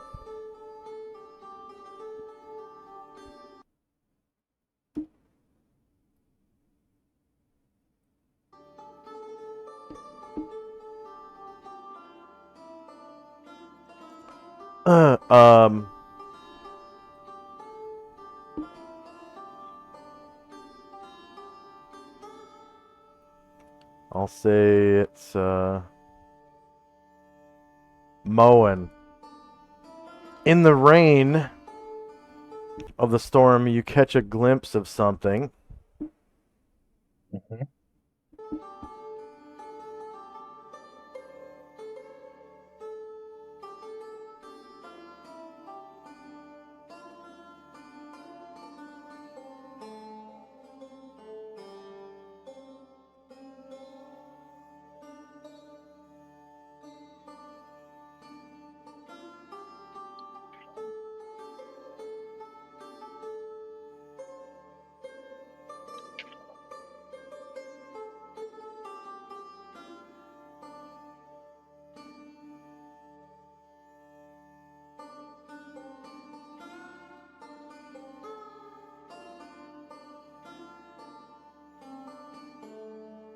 Right.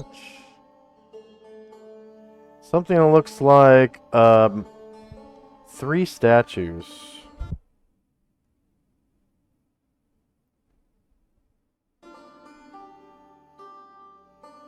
Are they moving? No. Looks like 3 statues in the distance.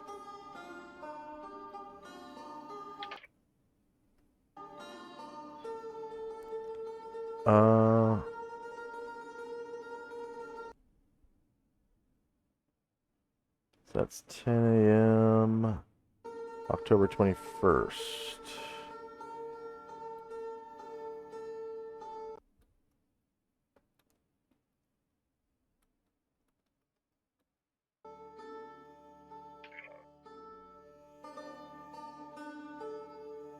So it just looks like 3 statues in the rain.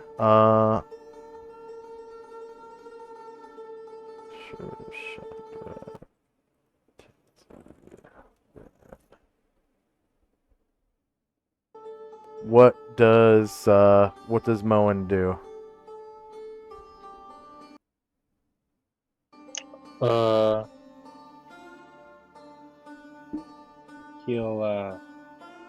he'll say, hey, looks like we got some statues over there.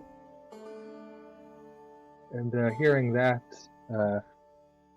Chandrak will kind of take a look over at him.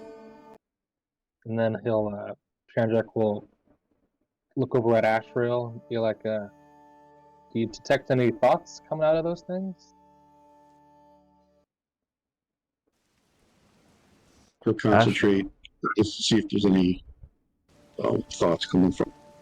He doesn't sense anything.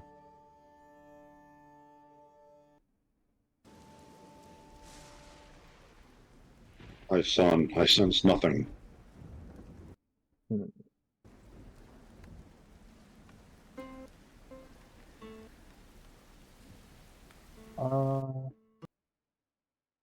Shandrak will he'll cast a detect magic from his staff.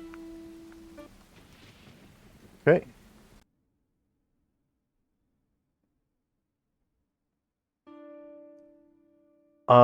If you could please roll base size initiative for your player characters. I'm still on the map. I'm still. Yeah. Oh, shoot! I didn't put you on the map yet.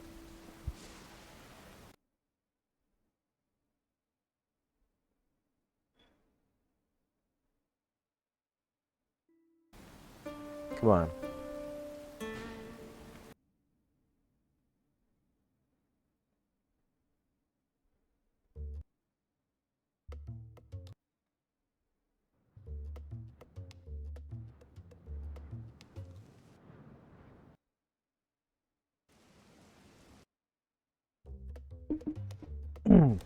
So the ground's really salty. It's starting to smell of the ocean because of the rain mixing with the salty ground.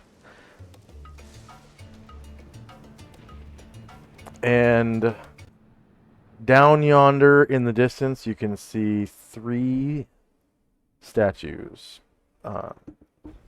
They're probably about the size of a person.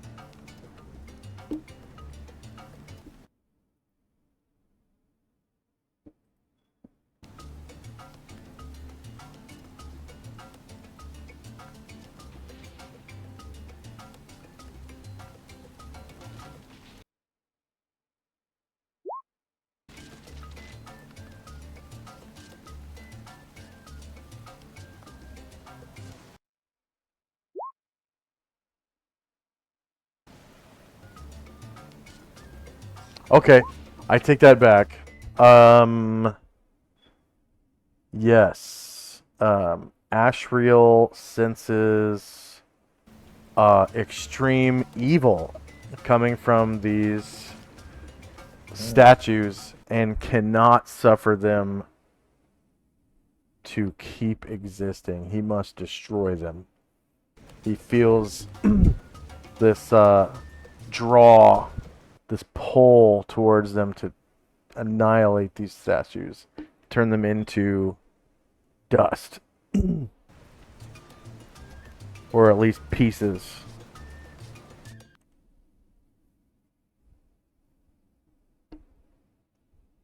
Sure, I'm down for a little light vandalism as much as anybody, but this is serious business.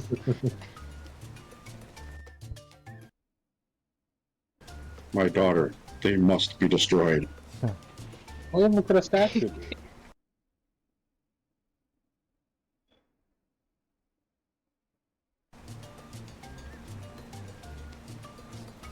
They stand as a testament to evil and cannot exist.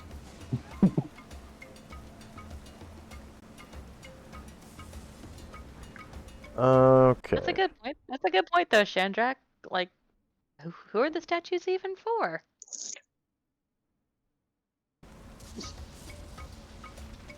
So Shandrak and Company was the first to notice it. So what's Shandrak and Company doing?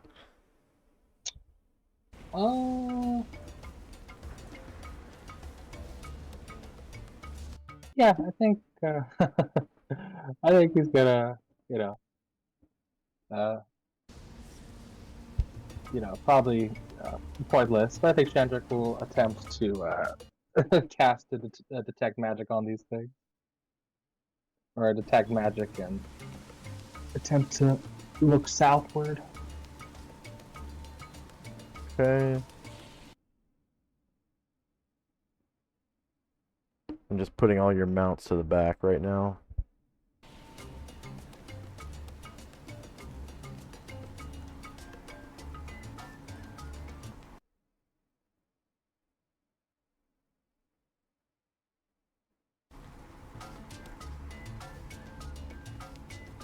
So Shandrak begins casting a spell from his staff, I'm assuming. Yep.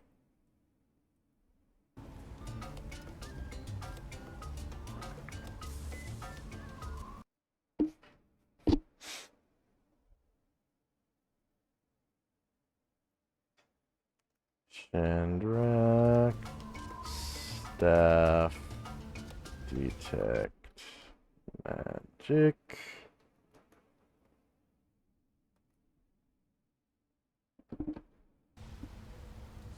No. Not -1, it's +1.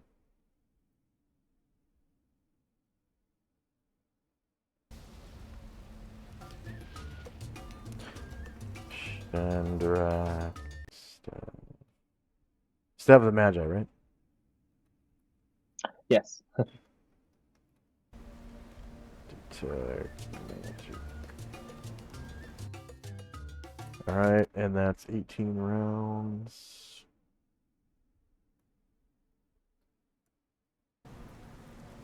And if I don't know if it's possible or not, I'll turn south and see if I detect anything. Yeah, you can turn your horse south.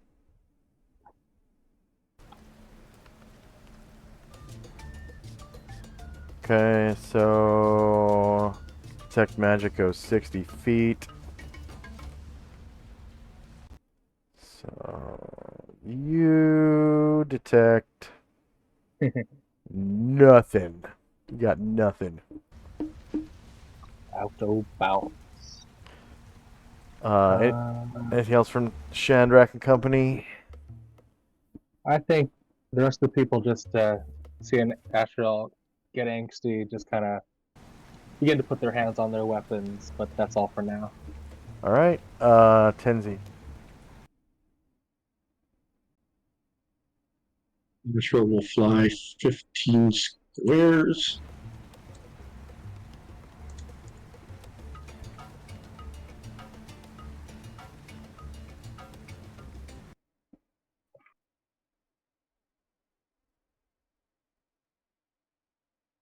Then he thinks, yeah. Then he's going to use a innate ability to cast limited wish, and his limited wish will be to disintegrate a 10-foot cube in the center of those three statues. Okay, let's see. Hmm. 5 disintegrate spell. 6th level wizard spell. Do you want me to cast it? First cast limited wish, please. Okay. Because I thought limited wish might have been 6th level. No, that's 7. 7th? It's, Go ahead. You can do 7th level or under. Yeah. Yeah, go ahead and cast that.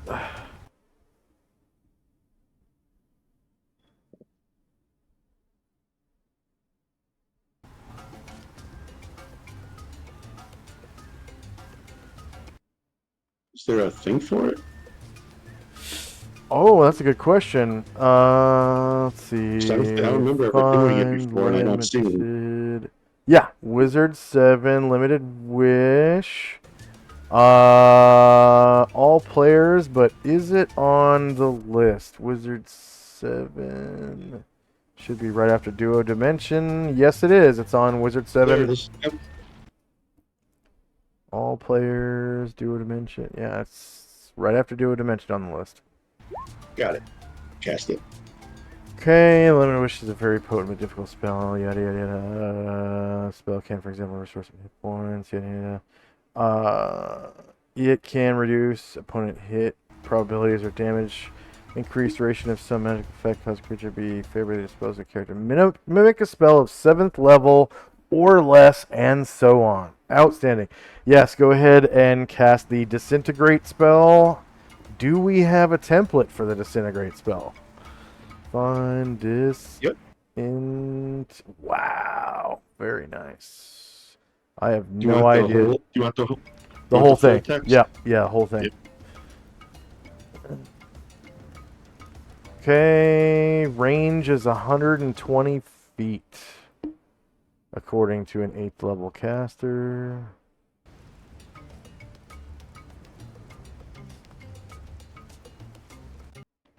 Way outside your range, so the spell is Man. wasted. I thought it was within me. Was Ted. All right. Anything else for Tinsy and Company? Just a lot of disappointment. Yeah.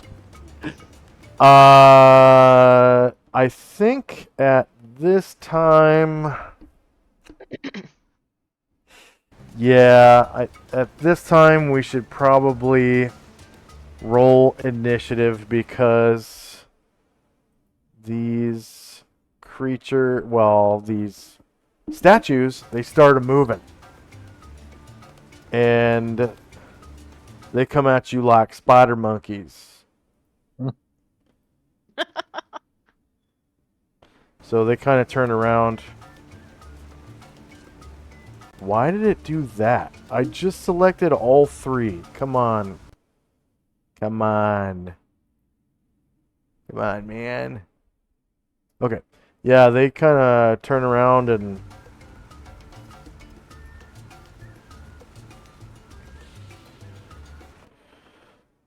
come at you. Oh shit!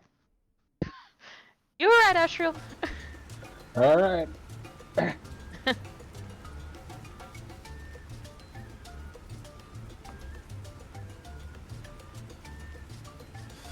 And you can hear, even in the storm, the, like, crunching, grinding sound of their joints moving as they turn around.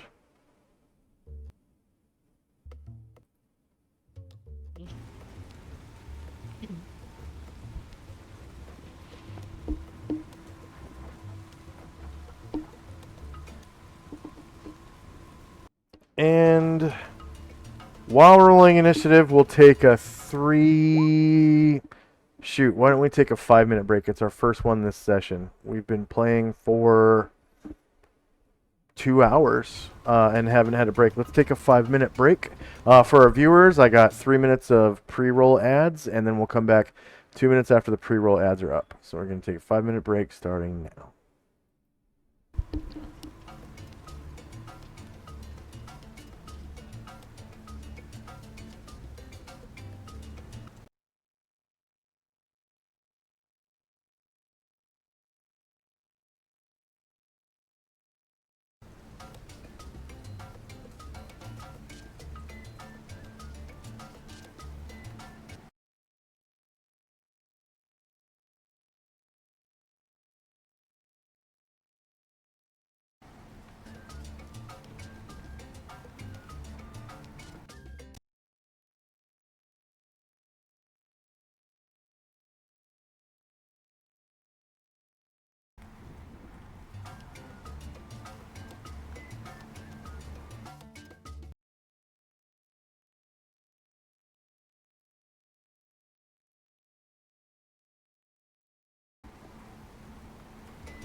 And we're back.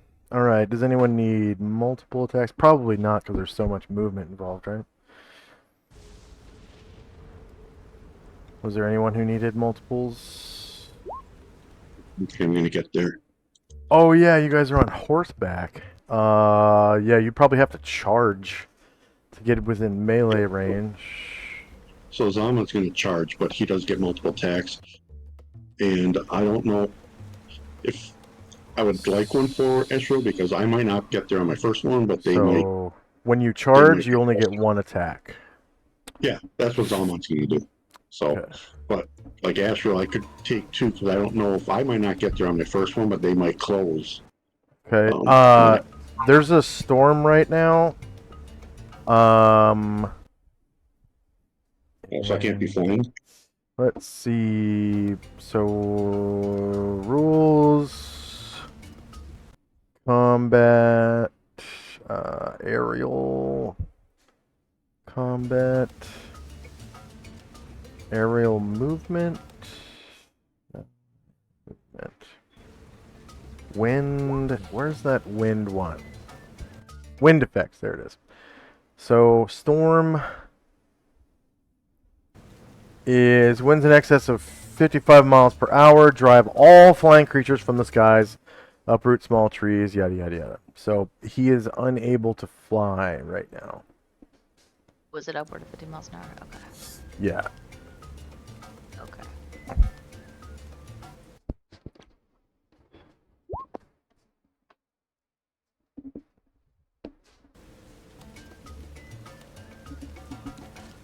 Alright.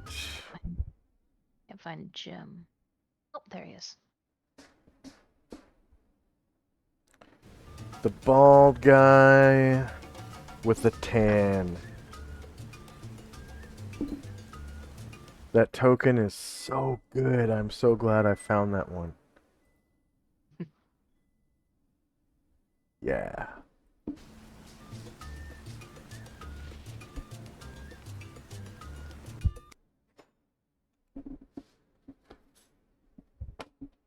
Are you still rolling initiative, or anyone still rolling? Okay. Sorting the combat. Turn order tracker. Okay, so Shandrak has that detect magic spell. 17. Time now is 10:01. First up is Shandrak. I'm guessing with a spell or something. That's right. So, Chandrak is going to see if the statues can get a little melted. Yes. So 330 feet is your range. Let's see. Very nice. Yeah, and you can hit all three of them because they're basically standing right next to each other. Wizard 3.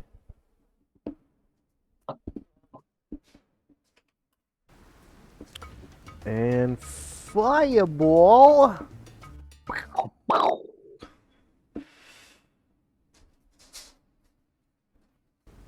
Two back.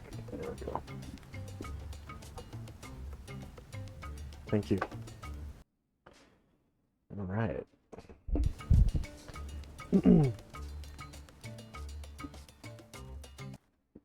And then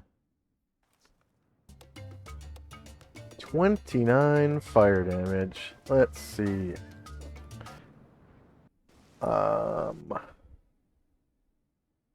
So they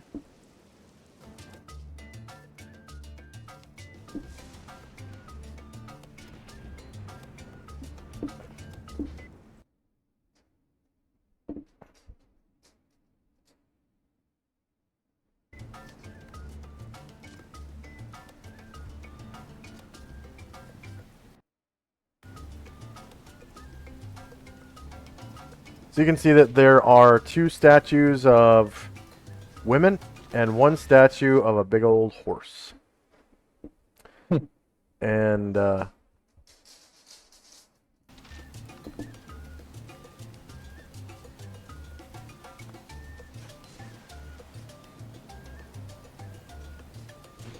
I'm gonna roll.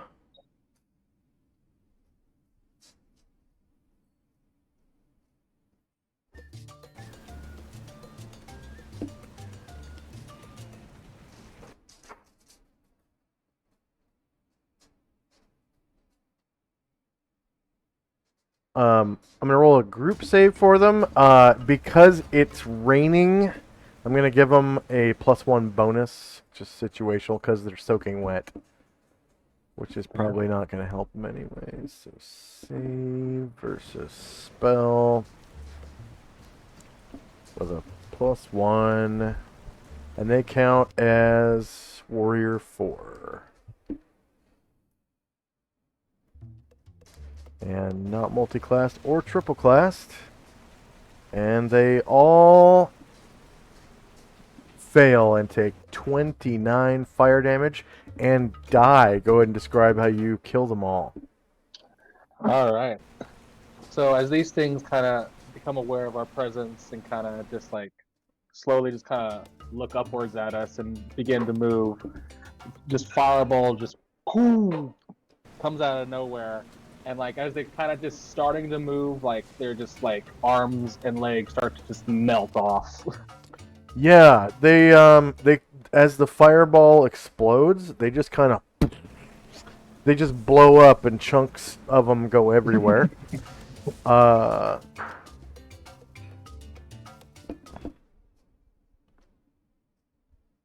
And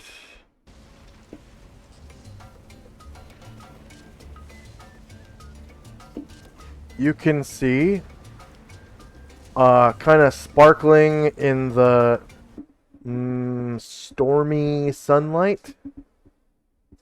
5 stones just kind of pop out of them. 1 from each of the statues of women, and 3 from the horse. Nice. Hey, that's a good spell, Shandrak. I know, melts enemies and creates gems. Yeah.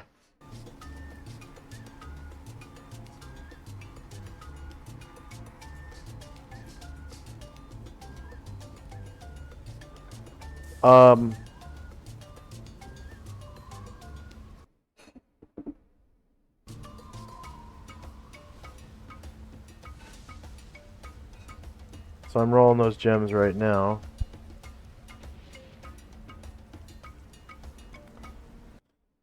So gem pinatas. You found some gem pinatas. Alright, you see kind of like a blast of 3 different kinds of stones. There's one dark blue stone goes one way, 1 white stone goes another way, and 3 green stones just kind of into the air and land like inside the AoE of the fireball.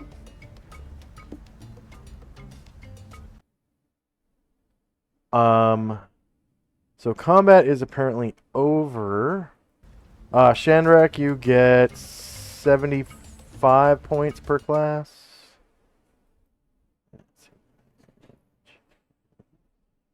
Okay. Next up is Asher and Company. I don't think. Yeah. So, with Shandrak having killed these guys, for sure, no problems. It's like, great job, Shandrak.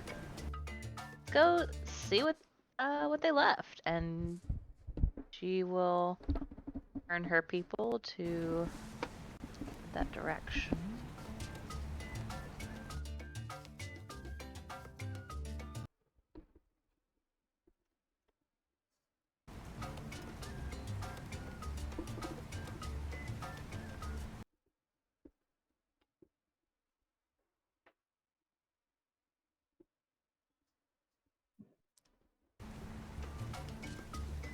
Yeah, there it is. I shall turn everybody to face that direction, and they'll start trying to go see what the gems are about.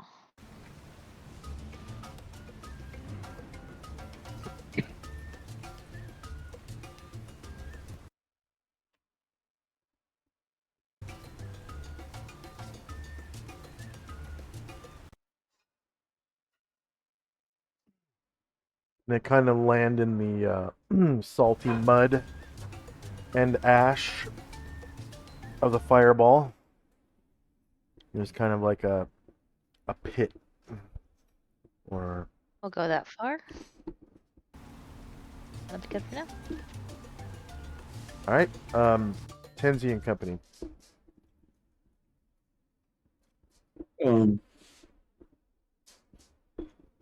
Kenzie, we're going to go. Ashel's going to walk back towards his horse.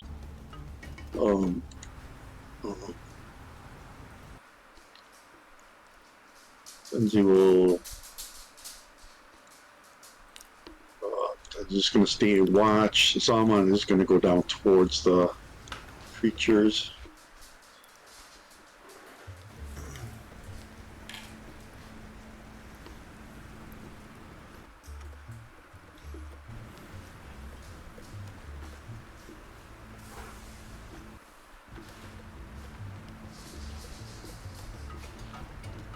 And that'll be it.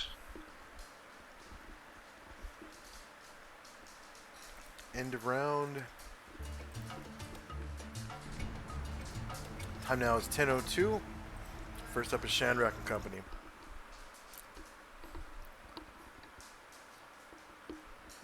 Okay.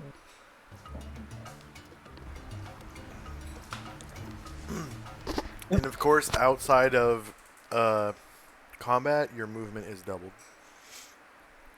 Yes.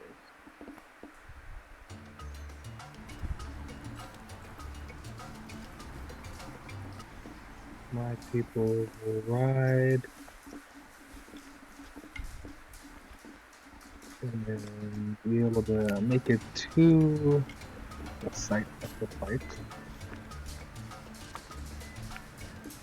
And Ryer from what the hell? Well, he should be on horseback, wherever his horse went. Fuel on horseback. Just look down and try to he'll try to appraise the white gem. Okay. So as you get this close, you can see it's white with a pale blue hue.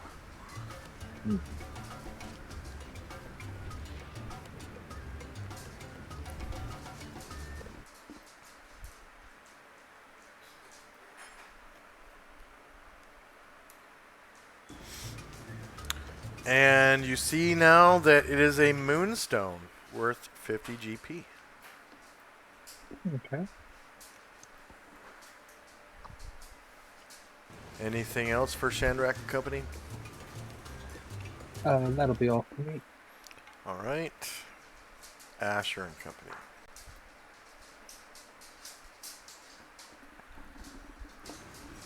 We'll head that direction further.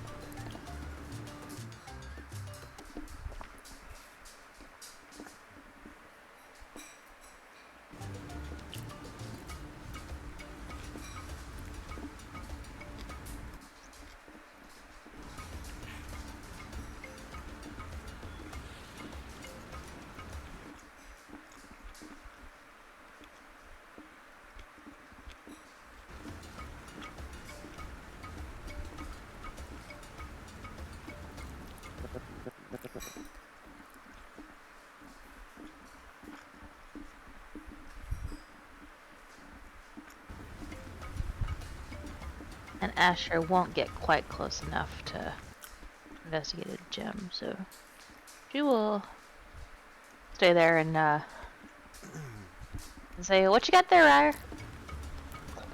Moonstone, 50 GP. Ooh. And she's going to dismount here. Okay. Tenzi and Company.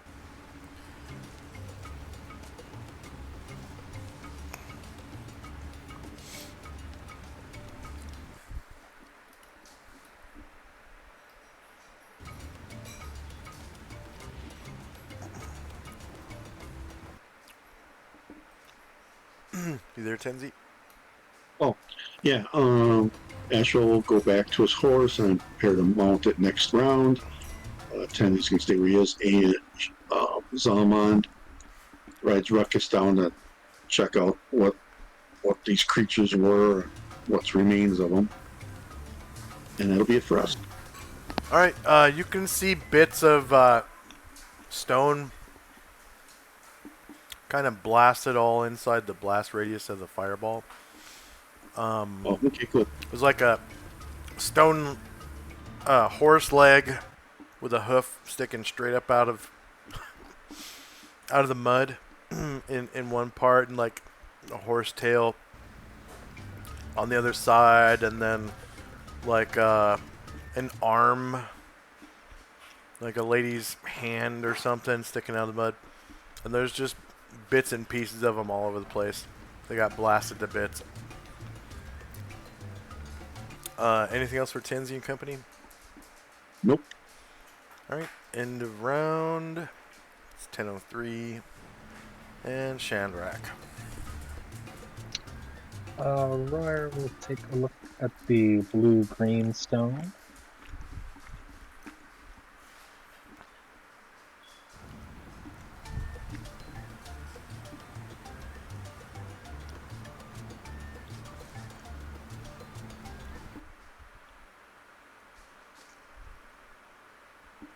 Okay. So it's actually, as you get closer, it's a dark blue with yellow flecks.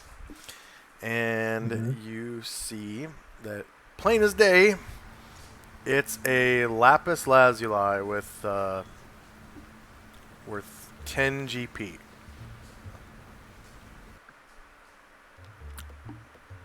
A little less impressive than the moonstone. Just a 10 GP lapis lazuli. What do you think about the other stones, Asher? And next I'll up is have a Asher and look. Company. Yeah, she'll look at what stones are remaining. So there are 3 green stones left. Okay, she will check that out.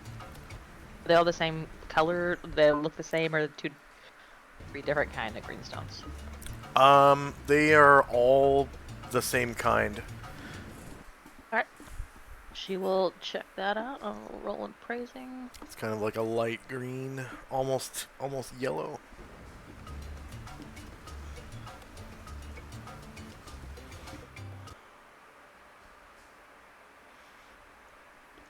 All right, you know these stones as chrysoberyl, and their cut makes them worth 100 gold each. And there are 3 of them. Oh. Nice. So,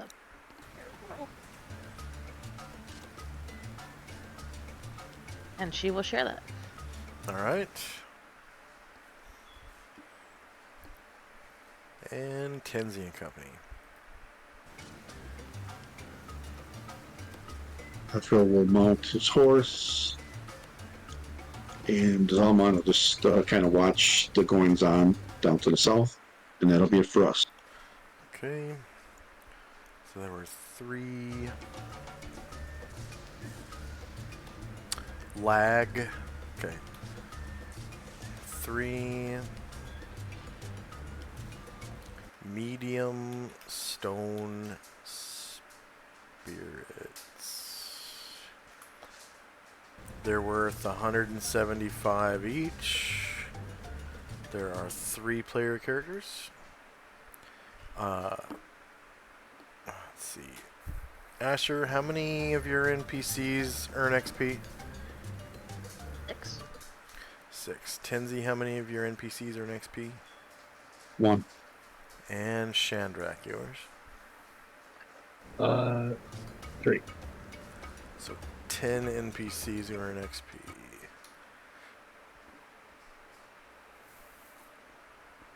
All 3 were defeated. They had 4 hit dice. And then Asher, how many warriors and bards do you have? 4. Tinsy, 1. Shandrak. 2. So that's 7.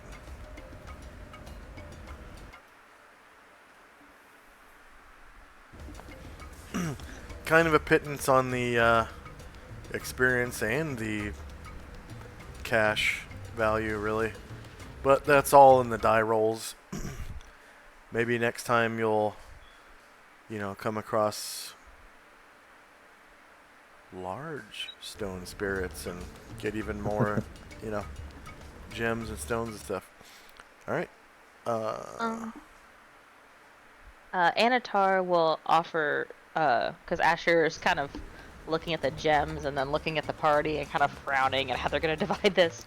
Anatar will offer to buy the gems in exchange for platinum that we can divide between party members if everyone is down for that plan. Yeah, all the Sure. NPCs Yeah. are down for that. Cool. All right. So that's going to be 72 platinum. Divided by 3.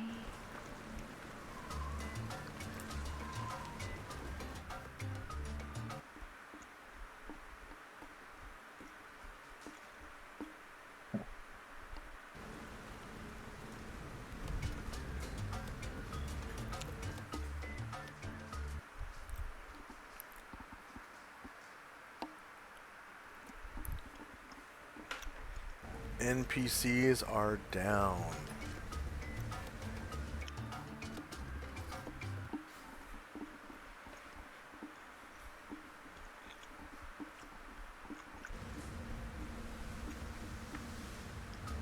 And Tenzi and Company. Since Zalman's closest, he will go to retrieve Tenzi's group's share of the platinum, and then he'll start to head back towards Tenzi and Ashriel. All right. They will be.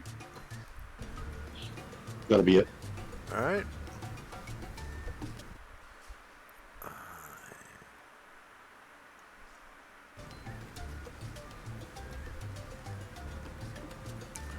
$20.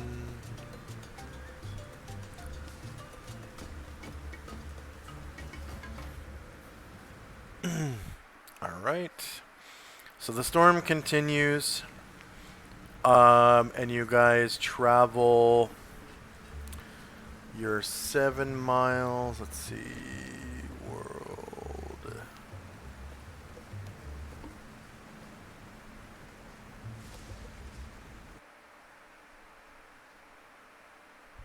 There we go. World maps, Adria, Central.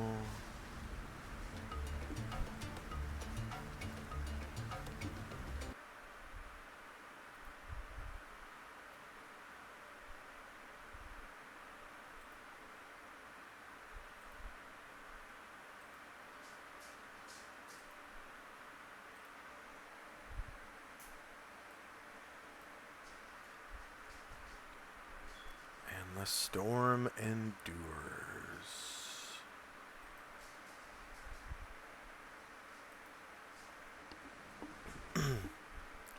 So you guys travel. Oh, did I already? X. Nope.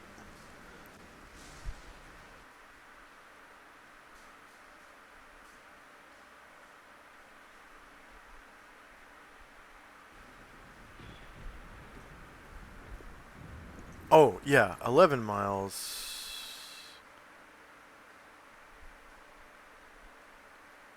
And then, yeah, so that was yesterday, which was half a day travel. And then today, only 7 miles because of the storm. So you guys get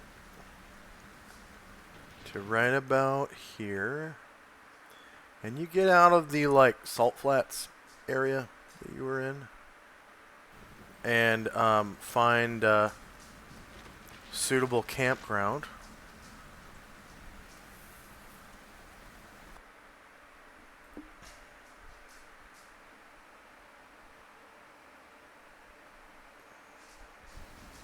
Does it still kind of smell like the sea, or was that the flats themselves that smelled that way? That was the flats. That was the flats. Okay.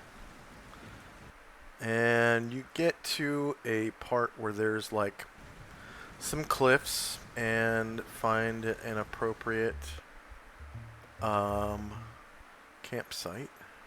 And actually, I think I'm gonna go back here and just delete your tokens so you're not on the tracker.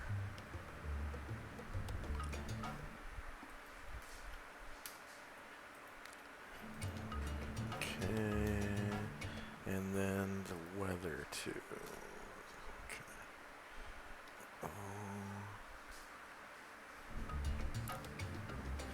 And I need your tokens.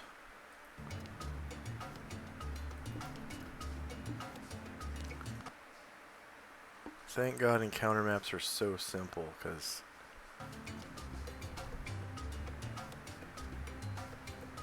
temperate climate, temperate desert. Okay.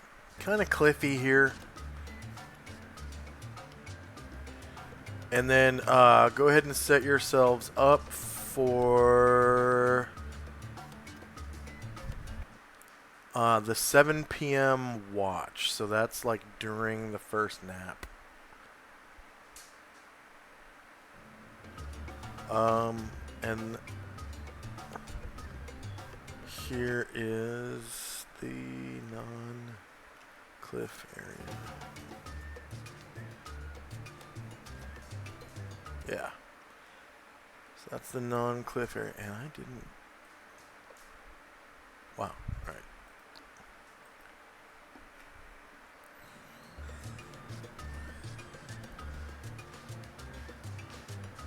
There we go.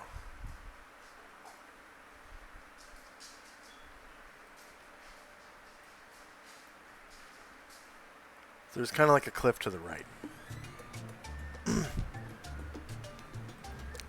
But other than that, it's a pretty nifty spot to camp. Let's see. Width 2 less and height 5 less. Changes.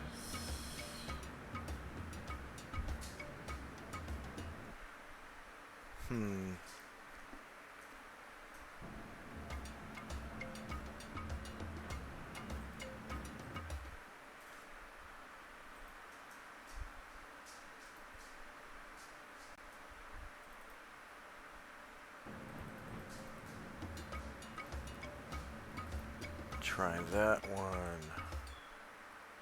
Okay, add one more.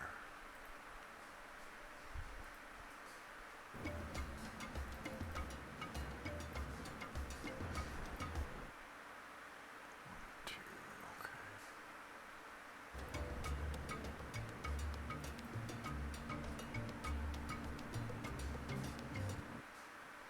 Oh, it is 90. Alright. Exactamundo.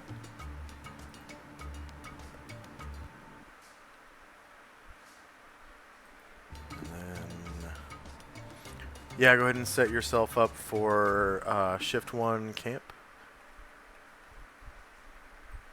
Or first guard shift camp.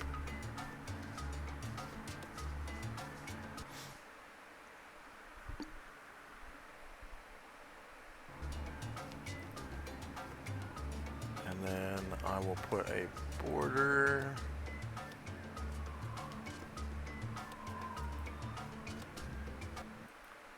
Extra large, there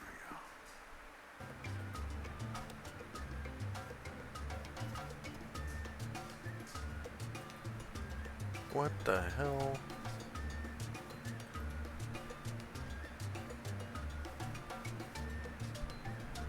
Nice.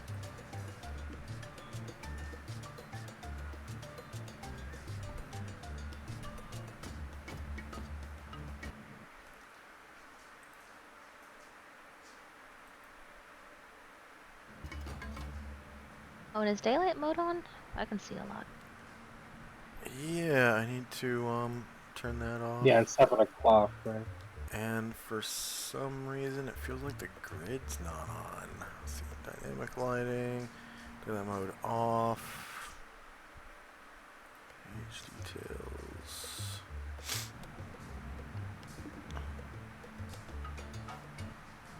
Grid on.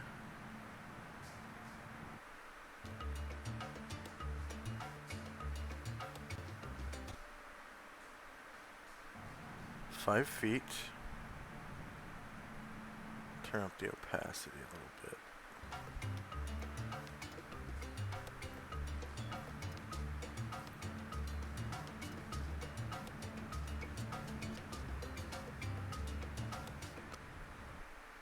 Ah, okay.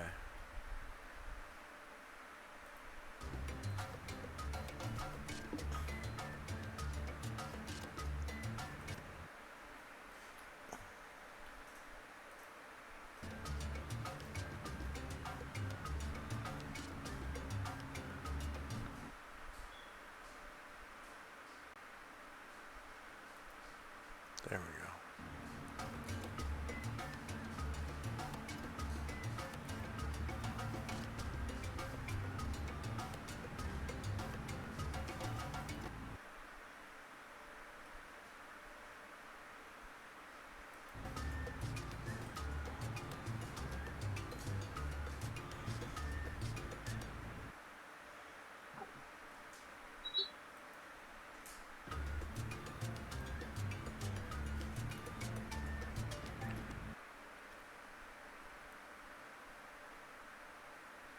Oh, did I put that on the token layer? Okay.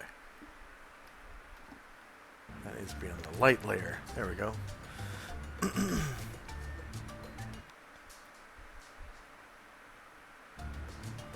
That way you guys can't go off grid. Alright.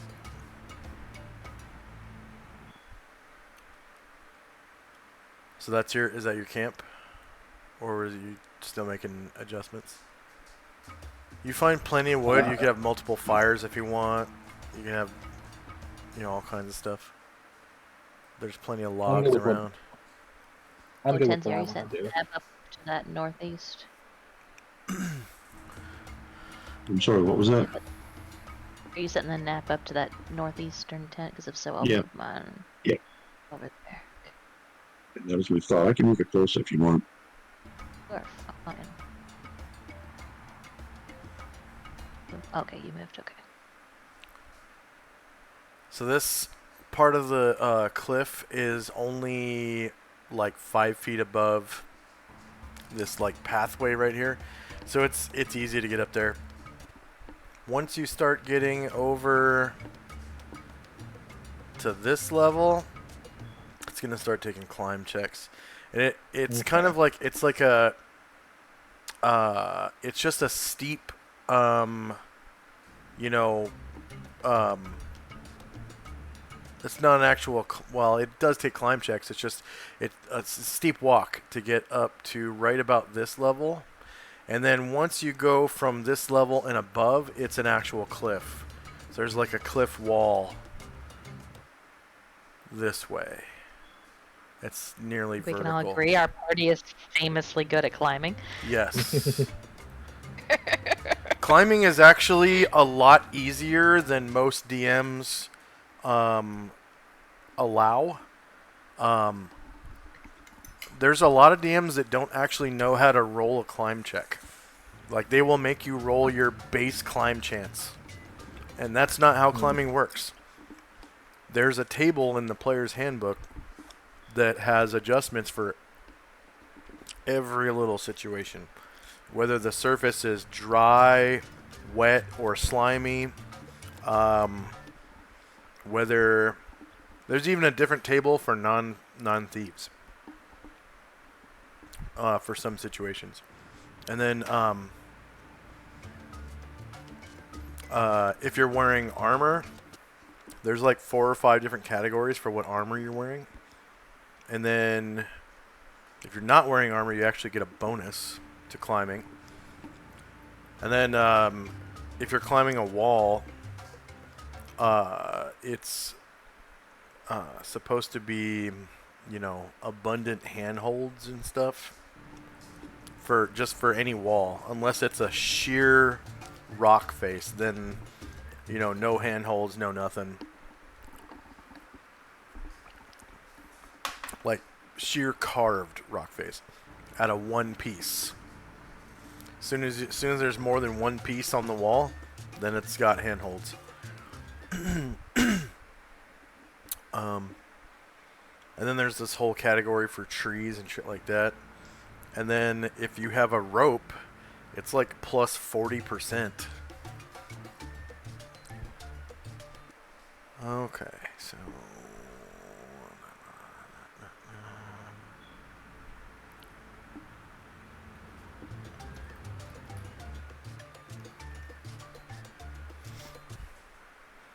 alright, so time now is 7 p.m. October 21, 11 AE 5. Time goes -1.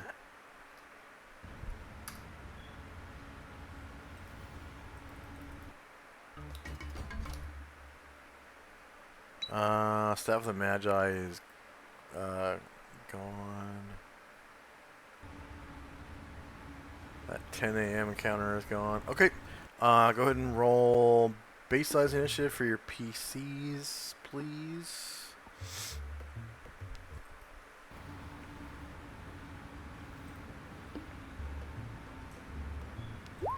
And then that's just when your group goes, not necessarily your PC if your PC's in the nap.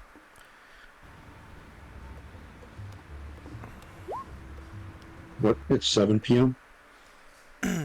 Yes, 7 p.m. Wait, is 7 p.m. when you're still writing? No.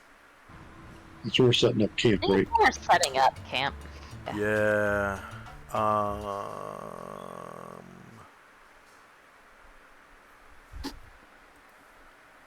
See, notes. Daily routine. Nap.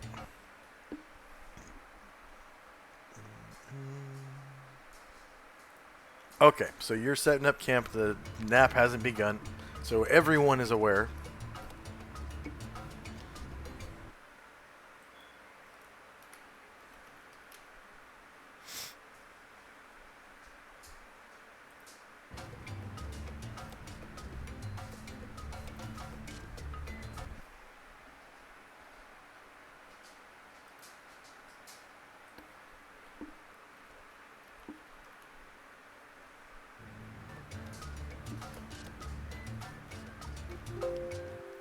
What?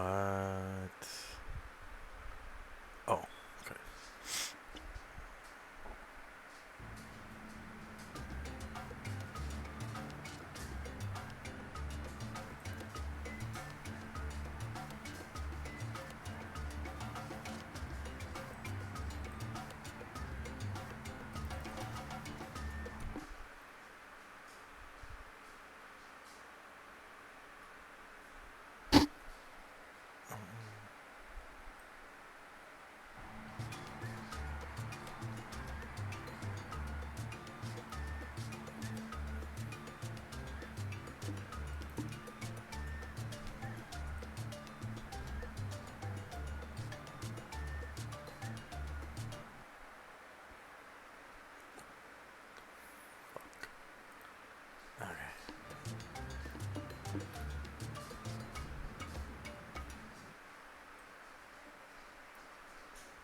Alright, so you guys get +1 to your surprise roll.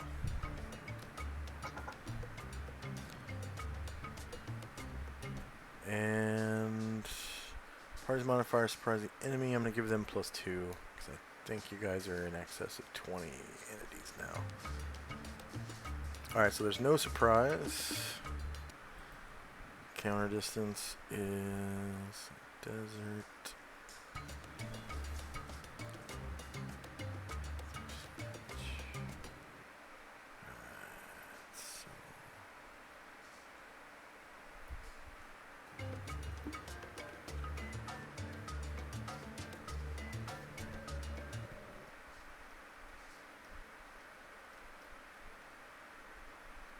Shanjak, just a reminder that at 7 p.m. is when Tenzi normally casts Blessed Watchfulness on you, so he's next to you right now. Okay. Yeah. And then just want to make sure that daylight is off.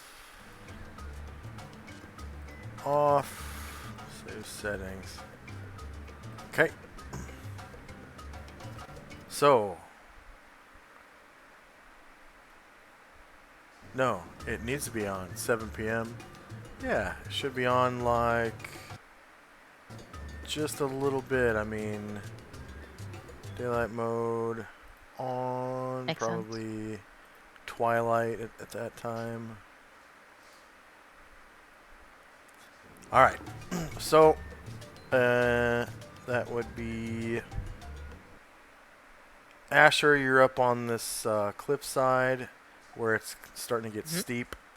And off to the northeast, over here, you can see some things with big ass, or with a lot of legs coming at you. Looks like there's 4 of these. Oh.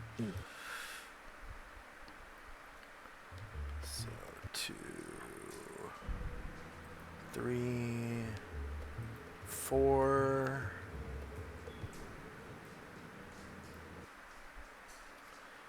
And let's see if I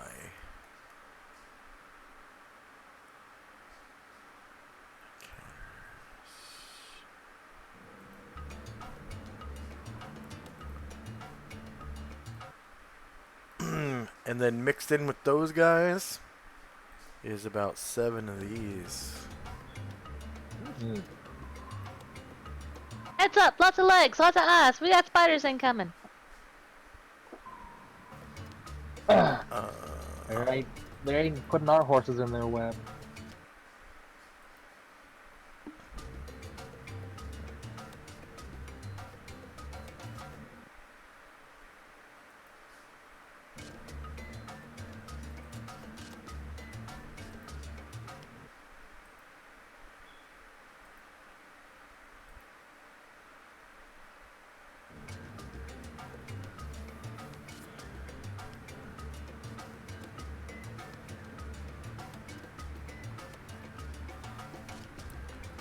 So 2, 3, 4, 5, 6, 7.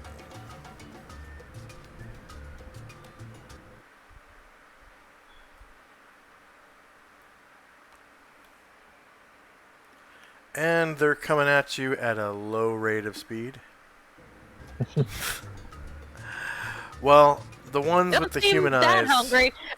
The ones with the it You looks said like they're gonna get there in Some of 2 them- different waves, because the ones that look like this are moving real quick, and the ones that look like this are moving real slow. Why are they moving so slow? What is that even right? Yeah, wow, they're slow as fuck. Some of them look more interested, more excited to eat us than others. And yeah, we're in initiative phase, because yeah, they're coming right at you guys, like looking hungry as fuck.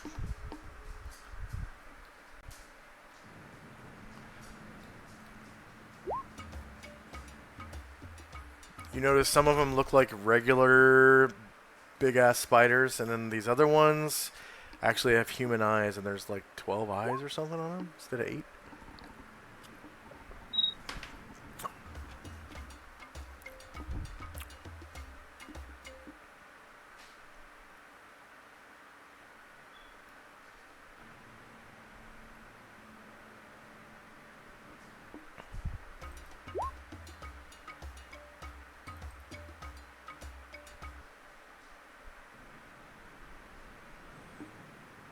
But you know them as goblin spiders.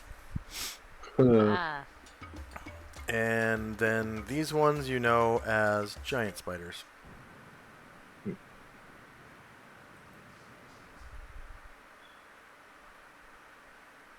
Okay, is anyone still rolling?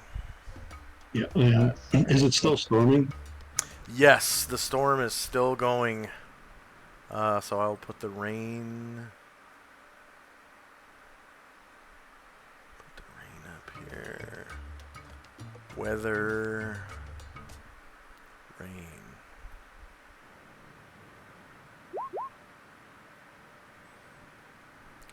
It's really convenient because all of my encounter maps, I made them to be 100 by 100. Except for this one. This one's smaller. And so I made the rain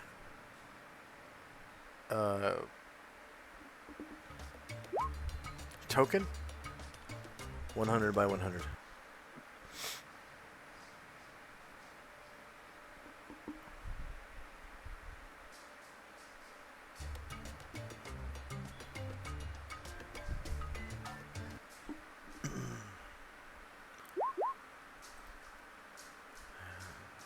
Yeah, the storm is still playing. Storm sounds.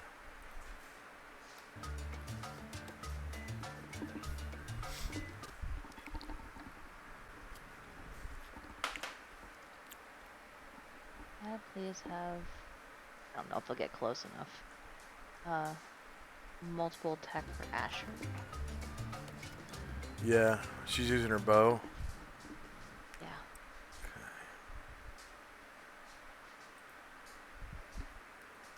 There you go. Is anyone still rolling? Yeah. I'm gonna roll a spell template real quick for Varen just to see what that changes, if you don't mind. And Lao Tzu is gonna cast. He needs to pick faster spells, although pre-spells are all slow.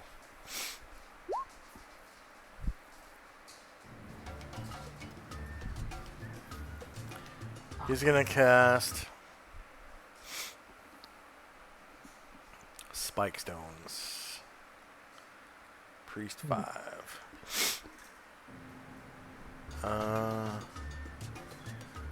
Spells and powers. Priest Far. 5.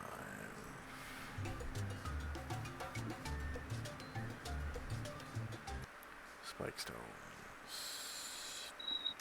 Druid 12.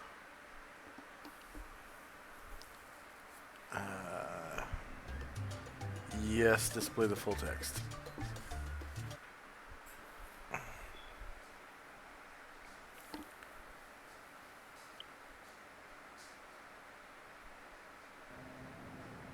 Create a Spike Stones line on your weapon table which does 1d4 damage. Okay.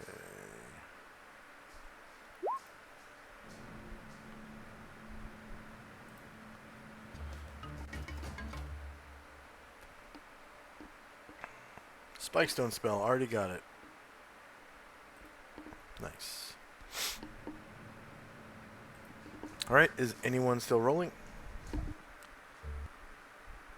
Spike Stones is not super slow. Its casting time is 6 segments. He rolled 7.7 on initiative. Very nice. Okay, so no one's still rolling. So here we go. Oh, I need to roll for the stupid enemies. I put them on the tracker and then didn't roll. Initiative.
Okay, sorting.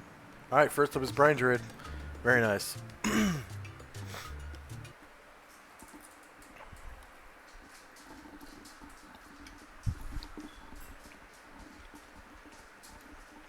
Amber, are you there? Yeah, sorry, I got distracted. Alright, so... I don't know if this will... Close enough, but... Nothing ventured, nothing gained. Alright, Brian Druid is going to... Is it still storming? Mm-hmm. Oh, okay. Well... Well, shit. Yeah, he's not gonna do that then. He'll wait until the end of the round and change his initiative. Okay. I forgot he could... I could forgot until now he couldn't fly. Yeah. Shandrak.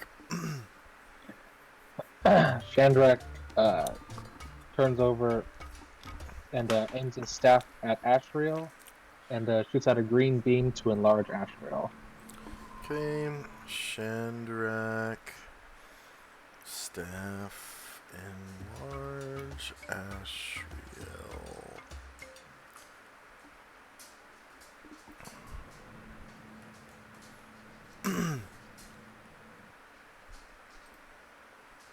And go ahead and roll that template for me at level 9.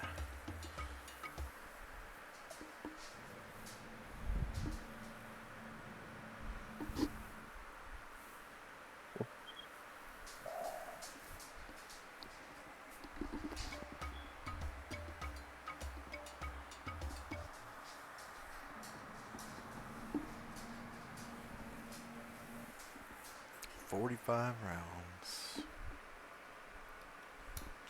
Ashriel is enlarged. The first goblin spider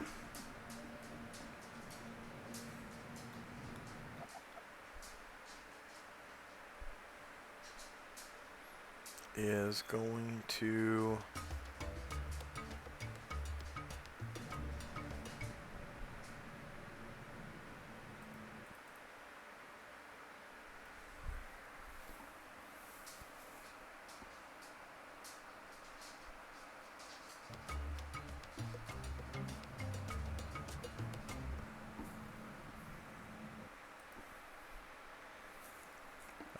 come down the cliff face, actually.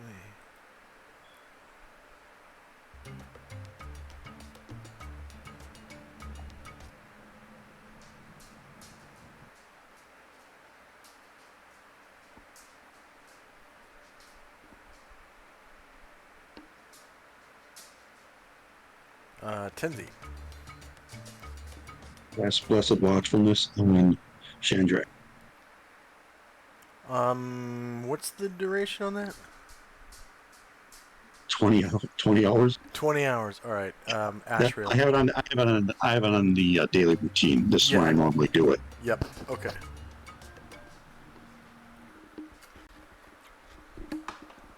As he's staying on mission. Yeah. So Ashriel is up. Oh, unfortunately, he can't fly, but he's pretty happy about being enlarged, and he will take out the flaming greatsword and move as far as.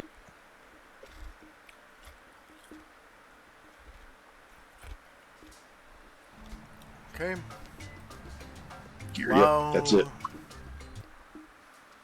Lao Tzu casts Spike Stones.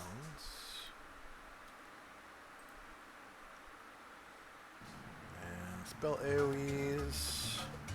Priest. Let's see. Find Spike.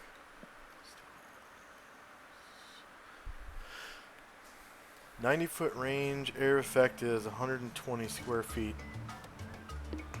1 spike per square feet. Duration is 220 rounds. So 90 feet away. 120 square feet. Slash R. 120 square feet divided by pi. 3.14159.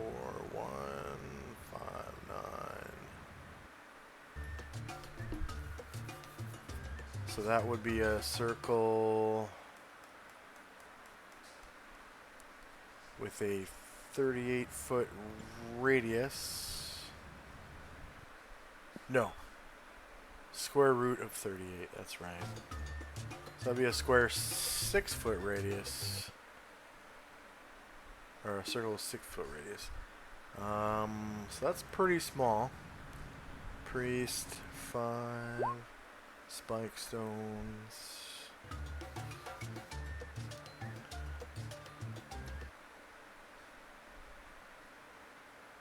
$12 feet across, basically. Say 10 feet. Alright, he is going to put it right underneath this. Wait. The range is 135 feet.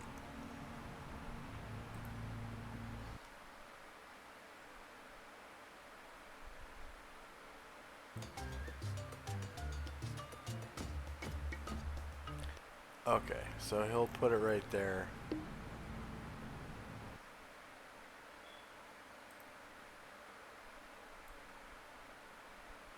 Guess I kind of jumped the gun on that one.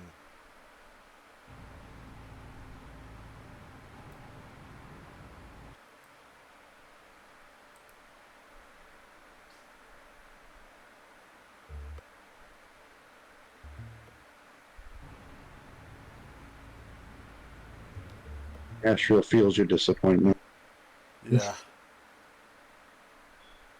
Okay, right there. Karen Glor.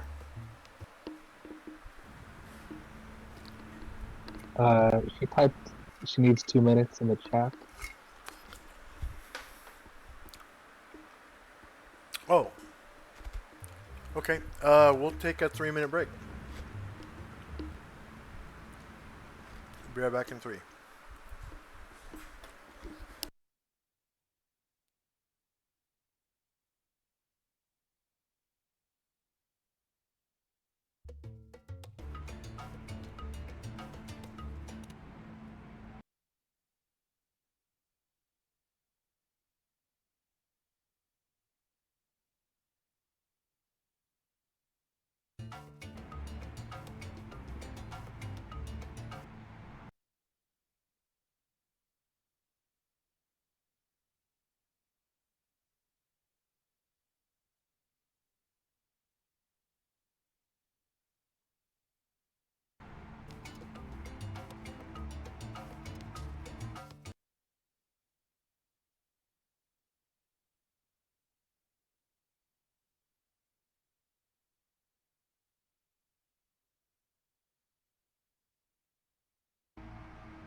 And we are back.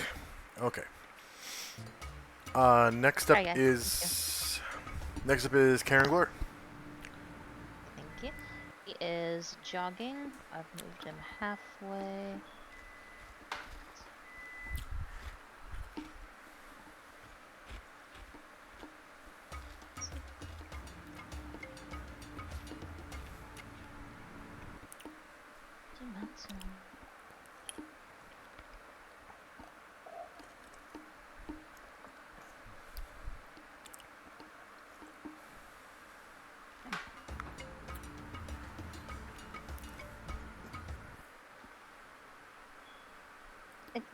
That way he won't need climb checks. Alright.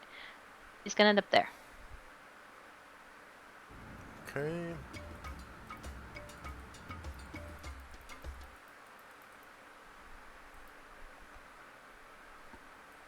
And next up is Mad Moen. Enemy is far away, so he is jogging.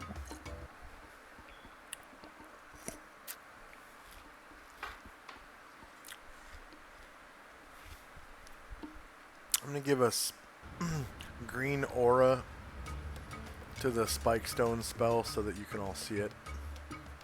Oh, good idea.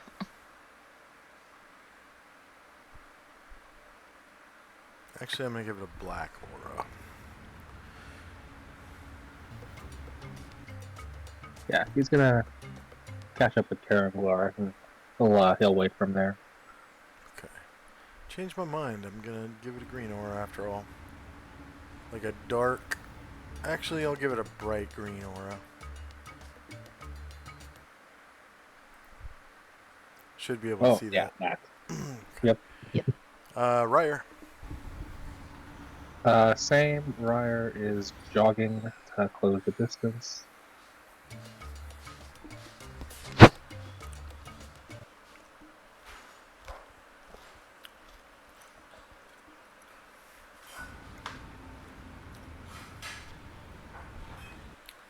All right. The giant spiders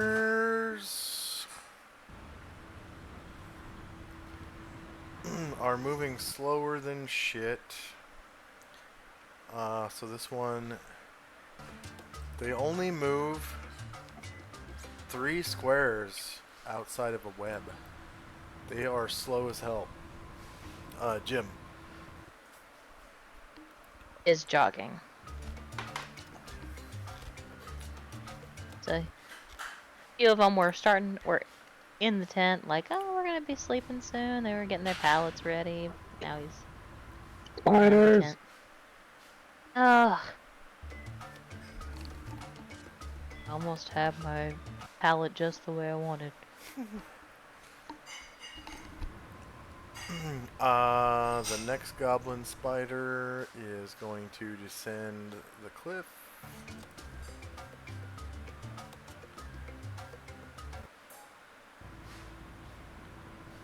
And join its buddy, maybe even passing its buddy, actually.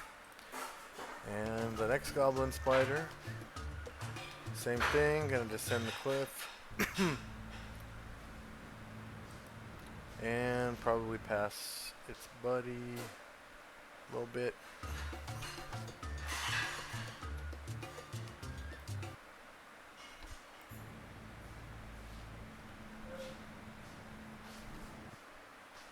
There we go. And another giant spider. It's gonna move 3 squares. And the next one, move 3 squares. It looks like they're coming down the cliffside for the most part. Next one comes down 3 squares. And another one comes down 3 squares. Next up is Varen, who can't fly. Can't fly. He is... yeah, he rolled for movement. So he is jogging.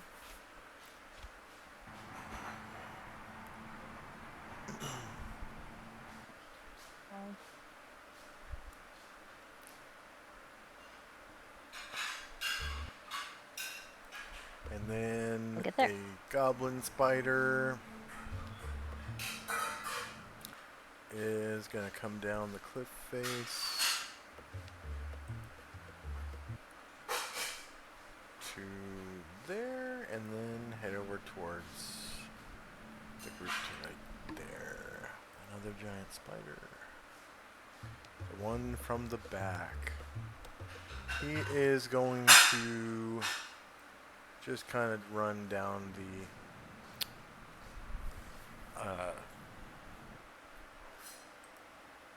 cliff, and he is going to actually jog. So move 6 squares. And another giant spider. Same thing, gonna jog. Right on down the cliff. 6 squares. Bambosa.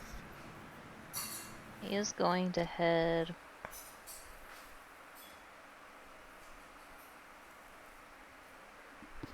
talk to me about this tree. Is it like a fallen tree, or is this kind of like where it takes up physical space on the ground? Yeah, that's where it takes up physical space on the ground. So it's a petrified tree. Okay. It's about 20-ish feet tall. And it has these kind of wiry limbs. And then there's this one big limb that comes out this way. Okay. And yeah, so about 20 feet tall, and you know the branches start about, I'd say, about 10 feet up. Okay. You so can walk out the branches. Okay. One climb check is all it would take. Ambosa is going to. I think. Yeah, it takes him 12 squares just to get there. I wanted him to go in the tent and hide, but you need one more. I guess he's just gonna jog. All right, Airdrin. Airdrin. Let me just zoom in to make sure. Clicking on the right person. Yep. Airdrin is going to just move into his tent and hide in shadows within it. All right.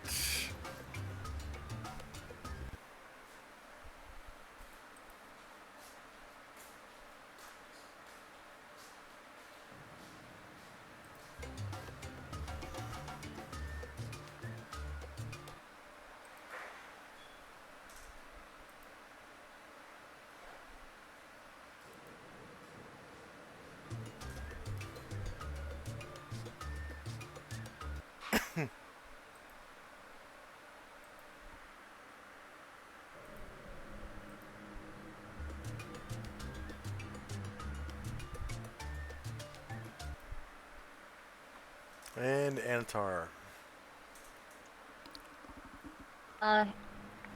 He is going to innately cast improved invisibility on himself. Click him.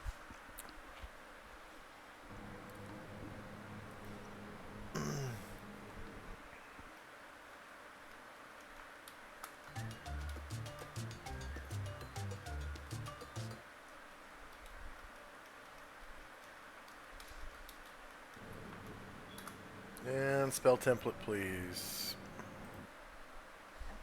There we go.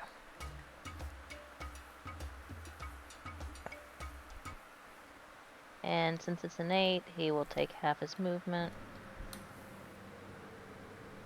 He can take his full movement. Oh, okay, cool. Yeah. Line up there, and I'll make him invisible. He just can't jog while doing an innate spell. Because jogging is an action, and so is casting an innate spell.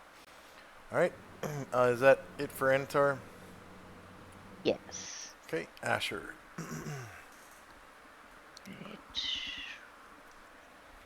We get within 30 squares. Okay, so she is invisible but not hidden. I would like to try to use Featherfoot. Okay.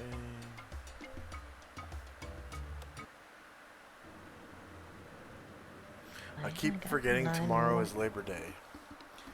I know. Yes. I'm like, oh man, I gotta go back to work tomorrow. No, I don't. I think that all the time. Although it's nice to remember, right? Yeah. Okay.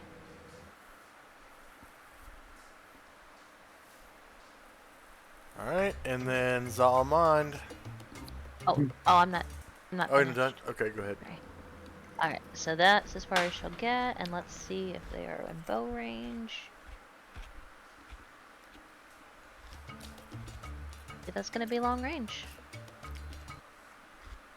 Obviously no backstab because they're spiders, Yeah. but hopefully a +4 for invisibility? Yeah, yeah. Cool.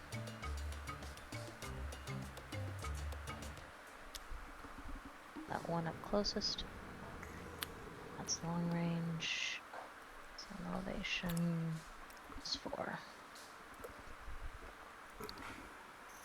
And she's visible. Oh. Missed it by this much. So 7. Alright, now I'm done. So there, of course, they're shieldless, so it's 7 versus AC 4 is a miss. Now it's Zalamon's turn. Zalman kind of ruffles Ruckus's fur on his head, says, "Let's go, boy," and gets on top and do a check to see if he can charge into the fray. Alright, charge increases your movement speed by 50%. Unfortunately, he finally missed. Oh, wow. Ugh. Yep.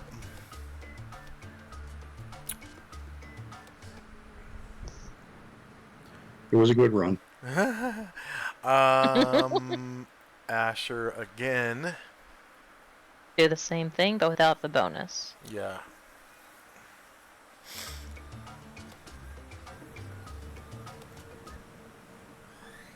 Wait, long range cancel.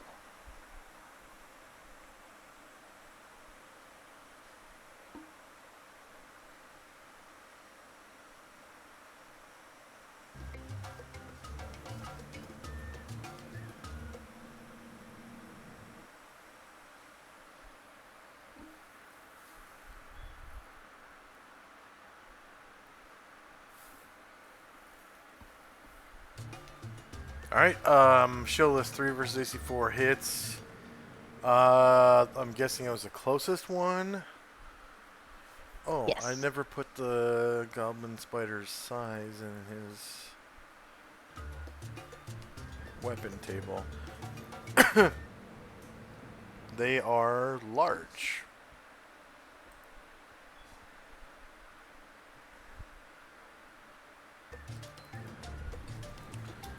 Large. So you do 5 damage to the closest goblin spider.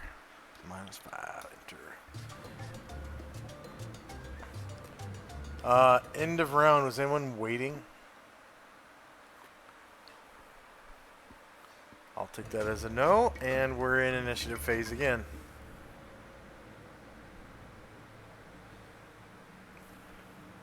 So I'm going to roll initiative for the goblin spiders, but not the giant spiders, because it's going to take them so long to get to you.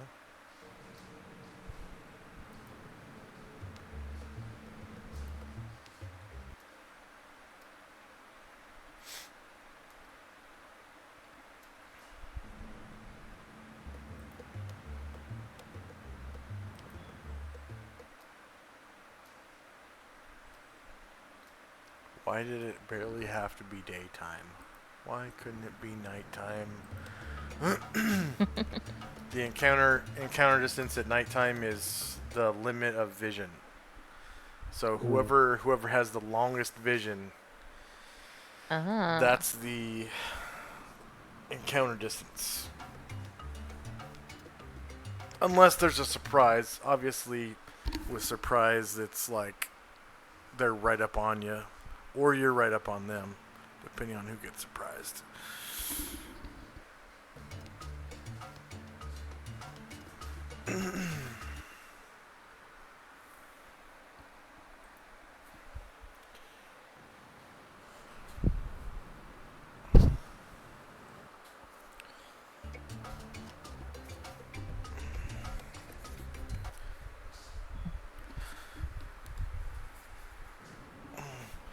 Hey Siri, what's the temperature today? You'll need to turn on location services for that. Want to turn it on just this once, or while using Siri. The high temperature today will be 84 degrees Fahrenheit, and the low will be 59 degrees Fahrenheit. Huh. Let me put my shirt on.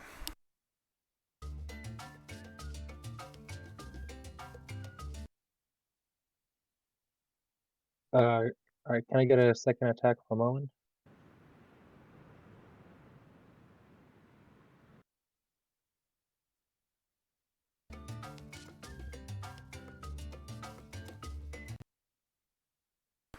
The high is 84, but I'm like cold. I drank some half frozen Tang. It's like a Tang slushy type thing. And now I'm just like, can't warm up. Even though it's Oh, 80. I forgot I did. Oh, I forgot I changed Brian Druid's initiative. I was just gonna jog him. May I please move him now? Yes. Thank you.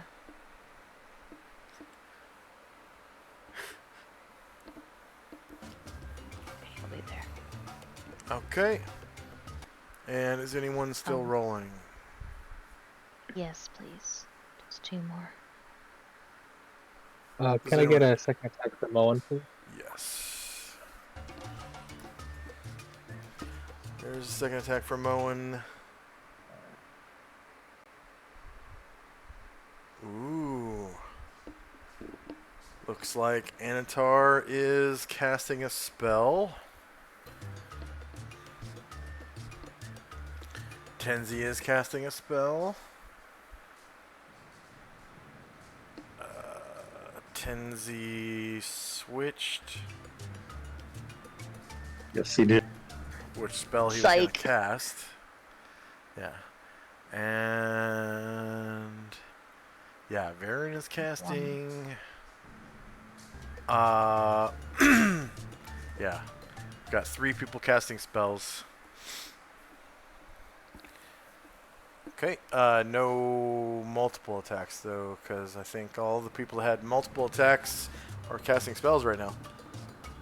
Oh, Asher, I got it, Bob. Oh, Asher and Bombosa now, please. Multiple attacks? Yep. So Asher already has one on the board. Yeah. And My then bad. where's Bombosa? There he is.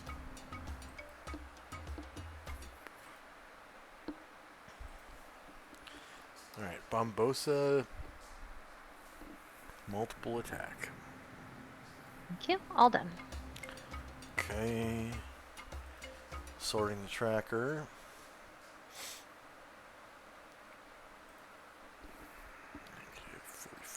-44. Okay. So we got spells in time. First up is Brine Druid. Okay. He's going to move closer to the spiders. And nuke them with his fire breath. Sure is gonna try. Okay, that's 5. So he has a 90-foot long cone, I think. 7, 8, 9, 10, 11, 12. Alright, let's do it from there.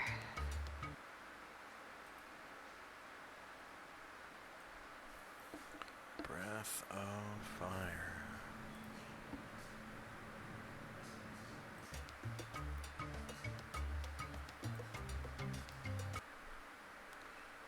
And 2 back. There we go. Not many. Alright. Looks like you get like 3 of them. 2. Oh, 3, okay.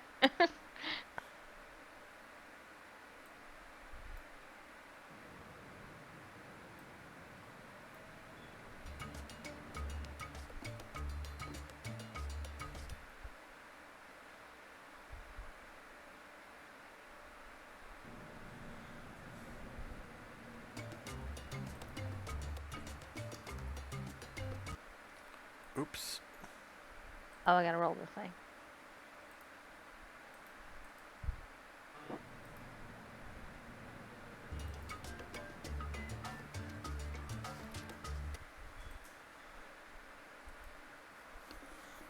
And lock position. Whee!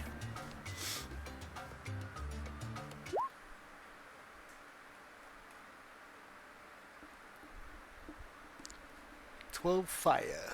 Alright, I'm gonna do a group save versus breath weapon. I am gonna give them a +1 because they're soaking wet, it's raining. Okay. They count as Warrior 9. Not multi-class, not triple classed.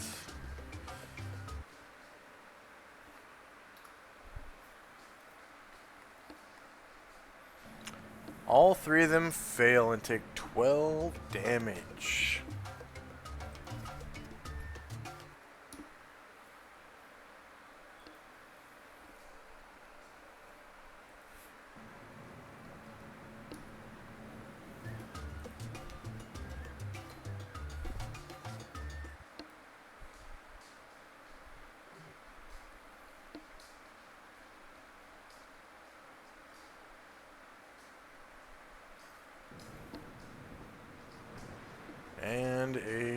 Goblin Spider.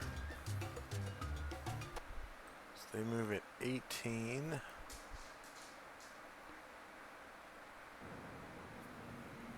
He's gonna come right up to Brian Druid and get some revenge for that. If I remember correctly, I think Brian Druid has stone skin from Chandrak. Okay. Yeah. And Goblin Spiders have 2 attacks. It's like 2 bites or something, I can't remember. So...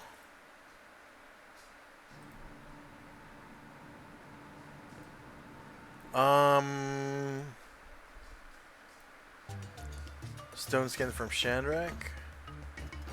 Mhm. What's Chandrak's casting level? 13. 15.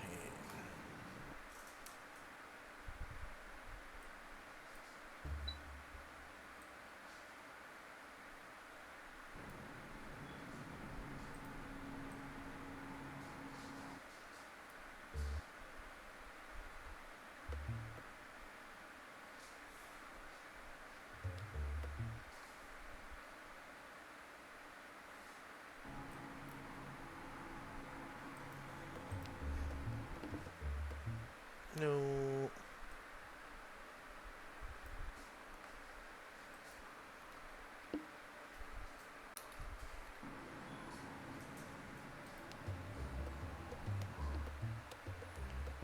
Alright, Anatar, who is invisible right now.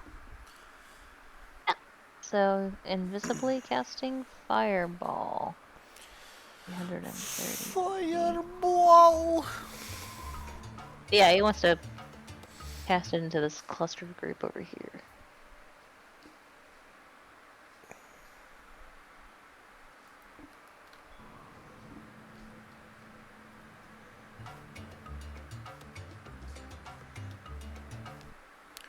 $330 feet. A lot of feet. Fireball.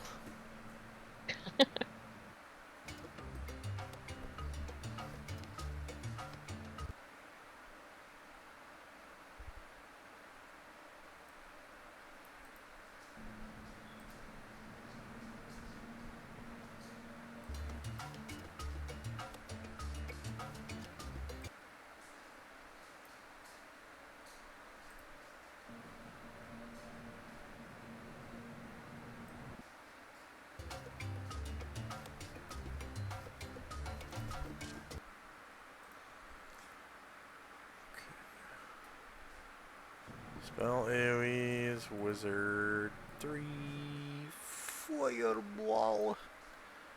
And you can go ahead and move that Thank wherever you. you want to. Cool. Let me zoom in real quick. That's still the best Fireball token I can find. That's a good one. I've found other no. ones that turn into ash when the Fireball is done, like that one. But that Oh, one is the only yeah. one that shows solid ash. Like the other ones, it's like a ring of ash. I'm like, why? Why is it a ring?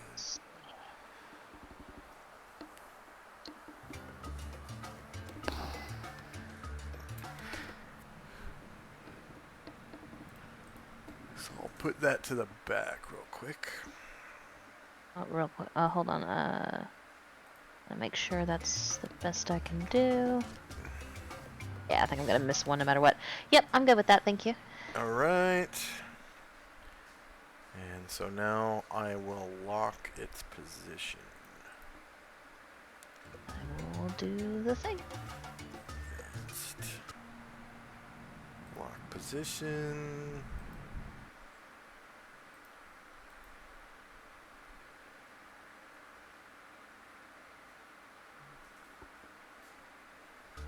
And it looks like you get 1, 2, 3, 4, 5, 6 of them. This one, the center of his square is just like inches outside of the red circle. 35 fire damage. Okay, so I'm just gonna do, since there's 6 of them, I'm gonna do group save versus spell. I'm going to give them a +1 to their save because it's raining. They count as Warrior 3. Not multi-classed or triple-classed. And they fail their save and you kill 6 spiders. Wow. They just kind of disappear as they explode. Gross.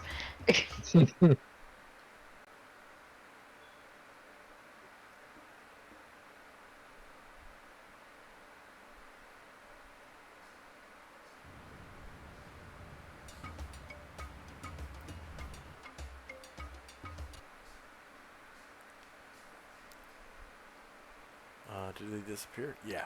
Okay. And then that was Anataria. Yes. And that was not an 8, right? Correct. Okay. So he gets 75 points per class. Okay. Next up is a Goblin Spider. Which one?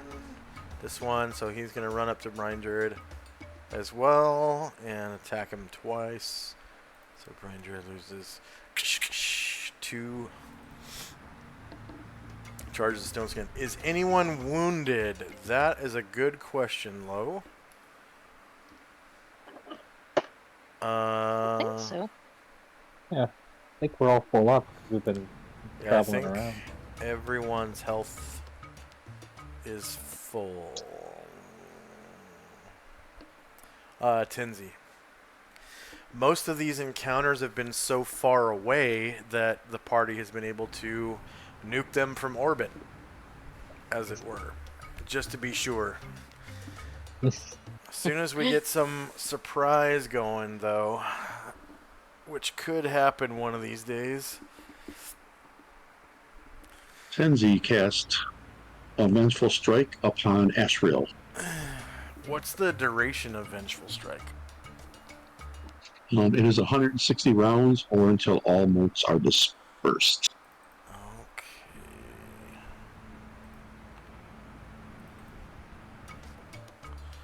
Vengeful Strike motes. Pretty sure I have him set up for Vengeful Strike. Yeah, I got him set up for Vengeful Strike motes. How many motes? 16. 16 motes. So these little will-o-wisps start floating around the angel. Tenzi, what spell level was that? 5? 4. 4. You get 400 points for Vengeful Strike. Next up is a Goblin Spider.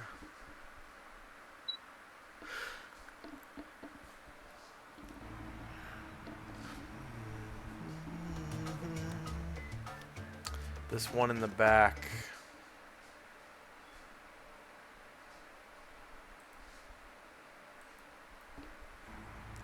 Comes up to Brine Druid and 2 more of Brine Druid's Stone Skin charges go shattering into the rain.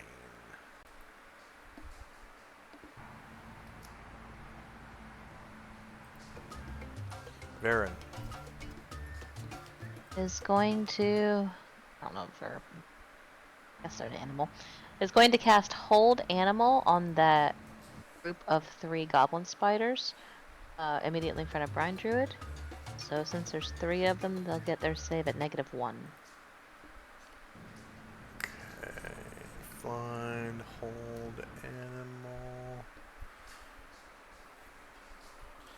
That means the spell, the caster holds 1 to 4 animals. Rigid animals affected are normal or giant-sized mammals, birds, or reptiles, but not monsters such as centaurs, gorgons, harpies, naga, etc., apes, bears, crocodiles. The hold lasts for 2 minutes. Okay. Nothing happens. The goblin spiders are monsters. The giant spiders are animals. So if you had used them on the giant spiders, because it says Yeah. that it works on animals affected are normal or giant-sized mammals, birds, or reptiles. But mammals, birds, or reptiles. So it doesn't work on arachnids or Oh, I didn't even insects. see that. Yeah, Huh. mammals, That's good birds, to or know. reptiles. So that means it doesn't work on fish. What? Huh. So you Why? couldn't hold an animal on a shark? That is dumb. weak sauce. What? There must be like a hold fish spell or something. Not that I've seen. Oh dear. Okay. Let's see, the avatar of Lao Tzu was gonna cast. I think he was casting Watery Fist. Because it's raining. Would look really cool.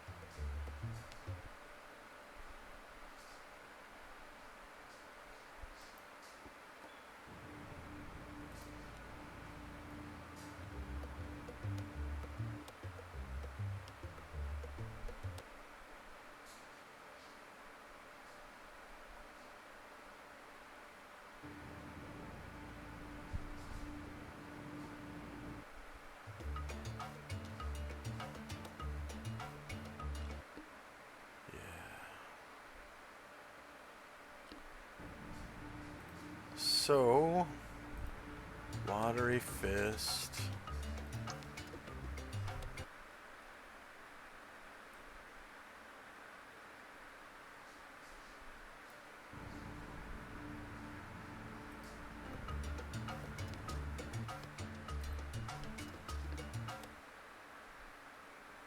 What?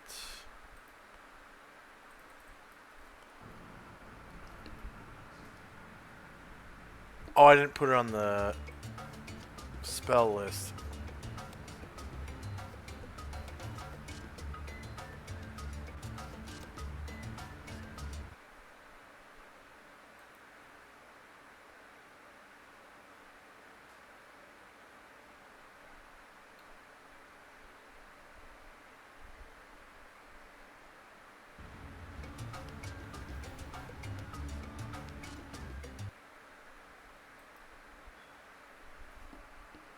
Druid 12.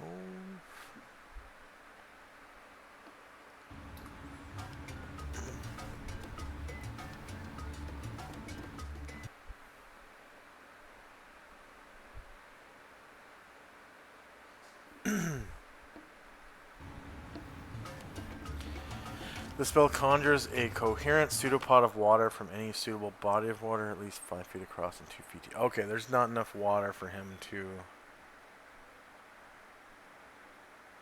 cast Watery Fist.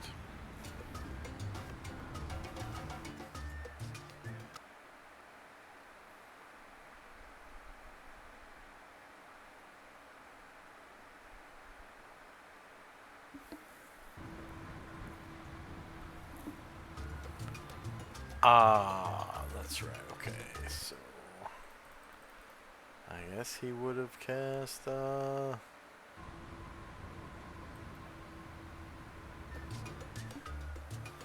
I completely forgot about him.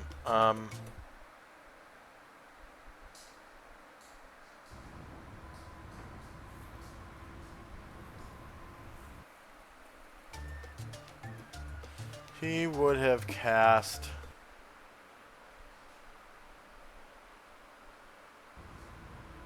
Strength of Stone.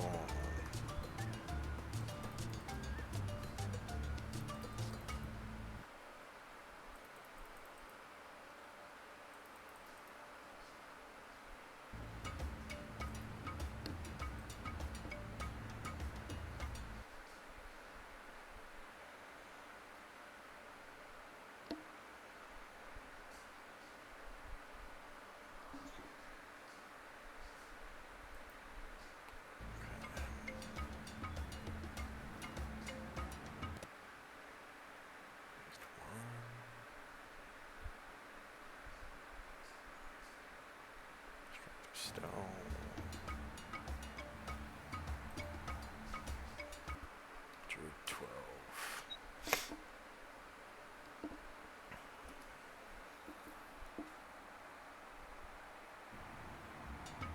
Raise strength to target 216 or by 3, whichever is higher.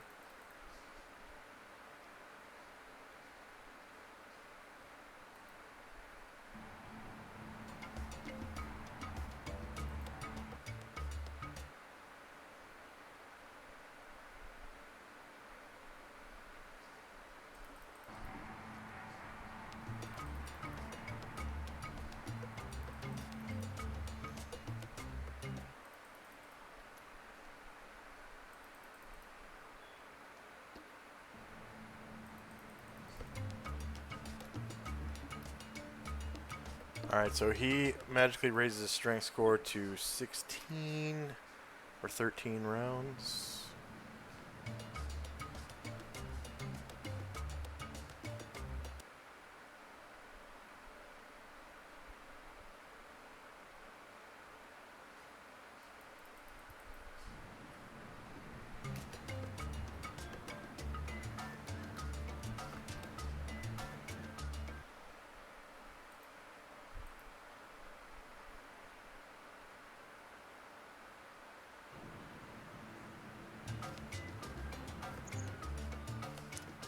And so allow to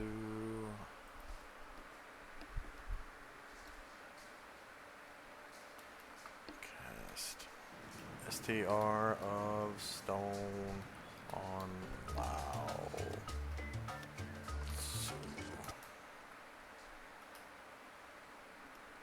-13.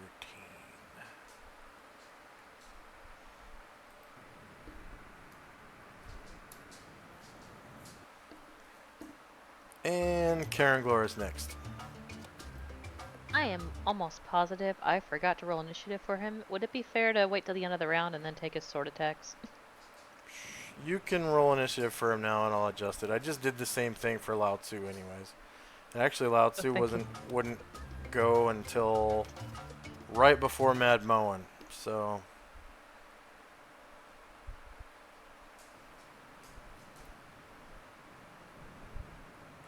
where the hell?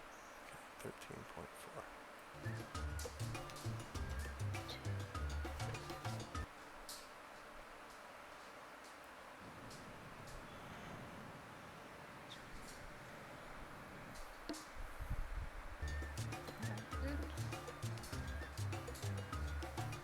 11.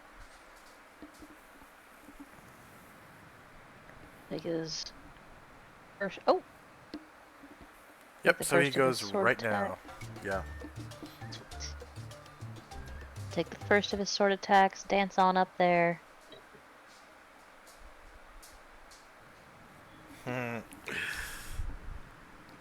We do not have Hero's Feast right now. So for new viewers, we're in the rocky desert in Fantasy Asia.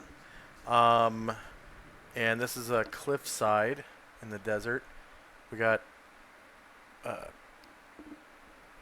petrified trees. This is the avatar of Lao Tzu. We got an angel here. It's got a thief. This is a priest of Hera. We got a paladin over here riding a dire wolf that's white. Karen Glor's re-rolling his initiative and is able to attack right now. I rolled my first attack. Yeah. Okay. Yeah, shieldless flank for that one. So you manage a confirmed crit. They're large creatures, so you do 22 damage to that spider. Thank you. These are goblin spiders for our new viewers here. So they have human eyes, and there's like 2 rows of 6 eyes or something like that. They have like a dozen eyes instead of 8, I guess. And then they're accompanied by some giant spiders. Most of them just got nuked by a fireball. I'm guessing this is the one surviving giant spider. Yeah, okay. So it is going to do a jog. Giant spiders are slow as shit. They only move 3 squares. So with Oh, a God. jog, he can move 6. Okay, Asher. They need spider webs. Okay. There's Asher. Okay, she's coming closer.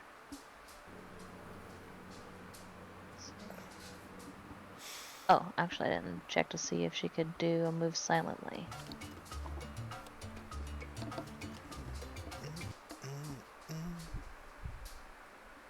So that would make me able to move more. Oh, and also, this is a rainstorm. 12. So the baby dragon here isn't flying because it's a storm. Yeah. It would just knock him right out of the air.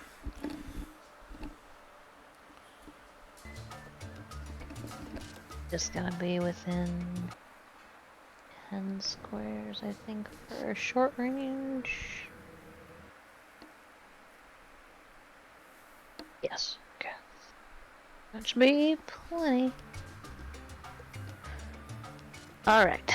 Attacking the one that Karanglor injured. With my short bow. Presumably at a +4 for being invisible. Is this Asher? Yes. Okay. Yeah. Close range. And you're using your ring of invisibility? Yeah. Okay, yeah.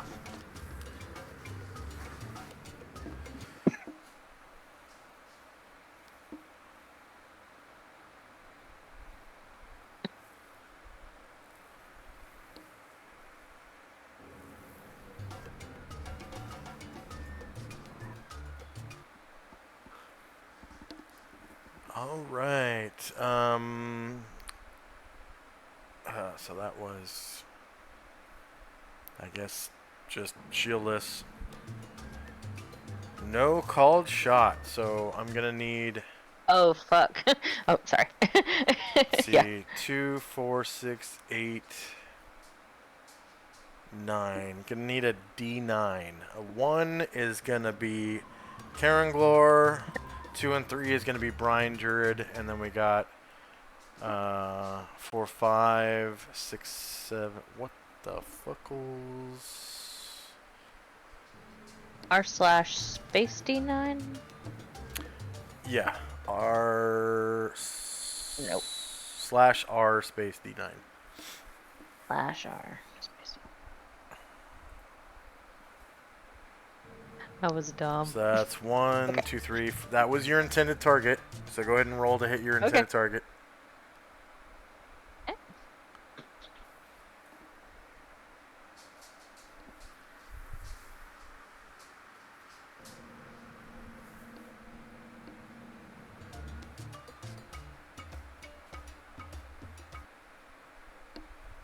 And it's just front shield. It's -9 beats AC 4, and you cause 2 damage.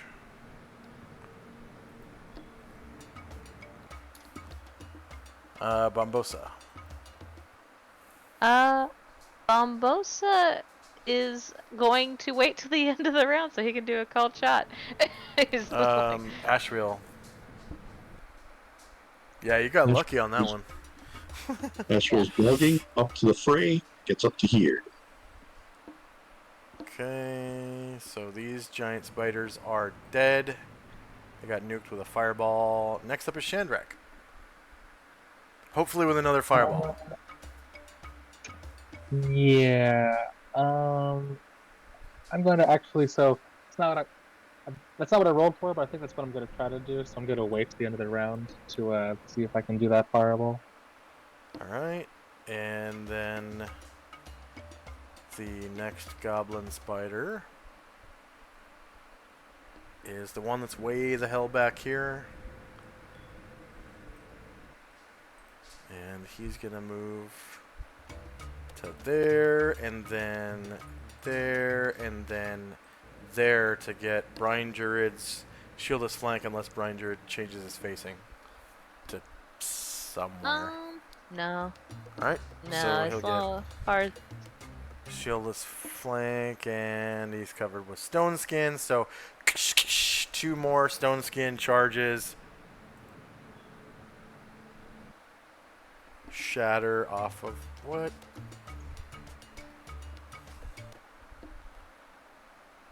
Two, 4, 6, 8. Yeah. 2, 4, 6, 8. Okay. Next up is Ryer. So Ryer was going to try to use his new Horn of Blasting, but it is no longer looks like a good idea to do that. So he's going to wait to change his initiative. Oh, I love the Horn of Blasting. I know, Alright, but look, so now is when Lao Tzu casts Strength of Stone, and everyone can see his muscles start bulging, and he just like hulks out a little bit. Mad Moen. Moen will try to get within range, but frustratingly, he cannot. Is he psyching himself up? Sure. So I mean, go ahead and. I don't think it's gonna last. I don't think it's gonna last. 10 rounds, but sure. Okay. Moen psych. So Mad Moen is our berserker. He is from civilized lands, so he's a civilized lands berserker. He got hit in the head and had a traumatic brain injury, and that's what's turning him into a berserker. It was the traumatic brain injury.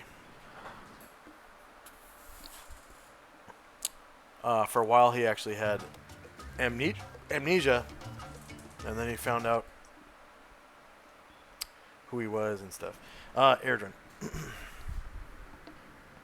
Erdrin will move silently. Oh, this week is one of those weeks where I'm taking my girlfriend to work, so our session will end in about 10 minutes. Okay. Erdrin will wait because he did not roll called shot, so he's gonna wait to the end of the round. All right, Jim. Jim is going to just move closer. Just roll for his club. Okay, Zalmond. Zalmond will attempt to charge with, or just charge forward. He's not going to get there. So a charge, is it an actual charge? Or That's is what it I just rolled for, but run forward? Okay. I'm not going to get there, so I guess it's just a move and a half. Yeah. You can change it to a double move, or jog if you want, with a riding check.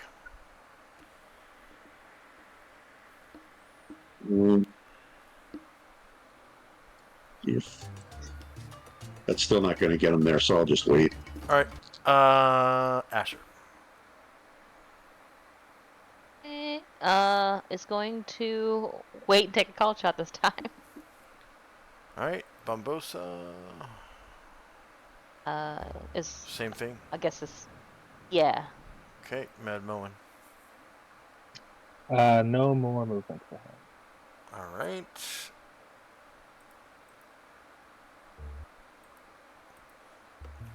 End of So round. first- Whoever was waiting or changing. First, because I didn't roll for Karen Glore, he didn't have a second attack on there, so I'll take his other sword attack if I may.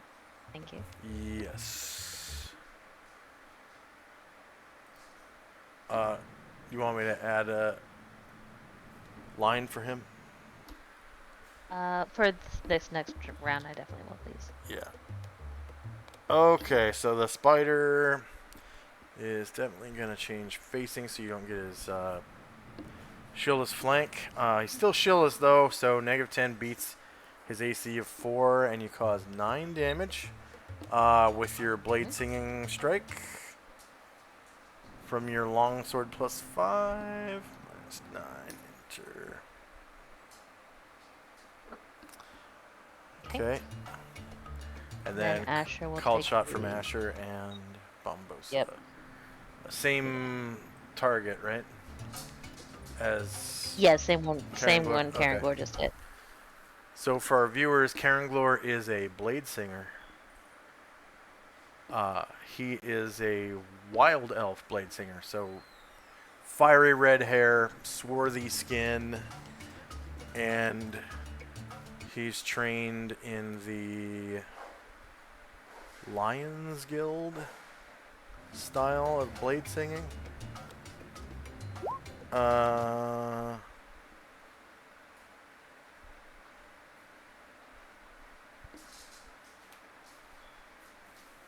Yeah, I know that's the name of it, but it's not in his bio. Oh well. Yeah, the Lions Guild is the longsword. Okay, Asher shoots her target. Shieldless, 0 versus AC force that hits, and you cause 6 damage. And it survives. -6 enter. Would it be okay? Do you care to send the breath weapon to back, please? I'm accidentally clicking on it. Should already be. I'm just gonna delete it. Okay, thank you. Don't need it anymore because it didn't catch anything on fire, so why Yeah. leave it there? And then Bombosa's called shot -4. Yeah, so if that thing's still alive, he'll go for that. And I think Oh, that's you know only what? medium range. You didn't do Did you do -4 for? Oh, that wasn't. Never Asher, mind. yes. Okay. Yeah, you did. I did Okay. -4 for Asher. Yep. Okay, so 8's, so 9 squares. Okay, cool. Still short range. Yeah.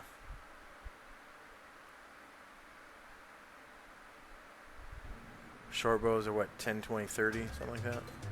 Yes. Yep. Yeah. And for our viewers, that's in squares. That's the beauty of combat squares. It tells you how many squares you have in range rather than feet. So you don't have to measure every time.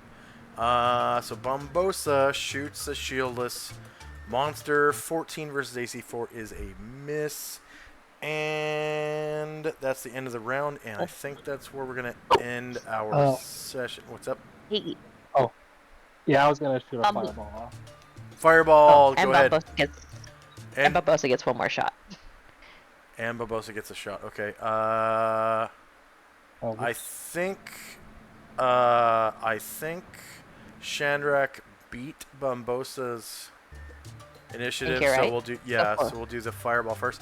And remember, Brine Druid's immune to magical fire, so you don't have to worry about hurting him. I did remember that. You did remember that. Okay, so here's your This fireball. looks like a great situation for that. Yeah. So even with that placement, you get all 4 of those. Perfect. Heck yeah. Oh, but I suppose the fireball would take a stone skin charge. Yeah. Sure. Okay, so 1 stone skin charge. Why? What the fuckles? Come on. What? Okay, there we go.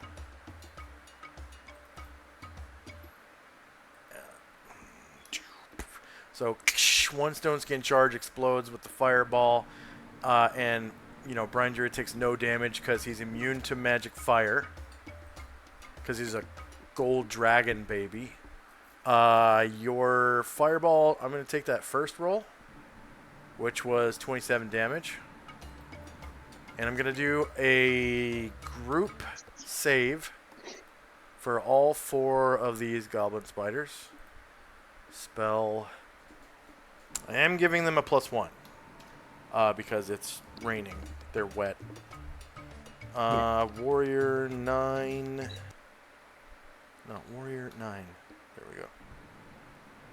Not multi-classed or triple-classed. They save and take 27, cut in half, rounded down, which would be 13. But I think you still kill 1.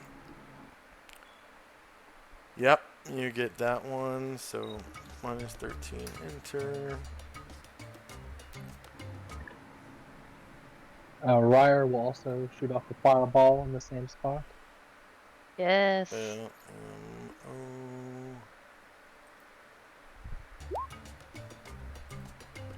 Minus 13.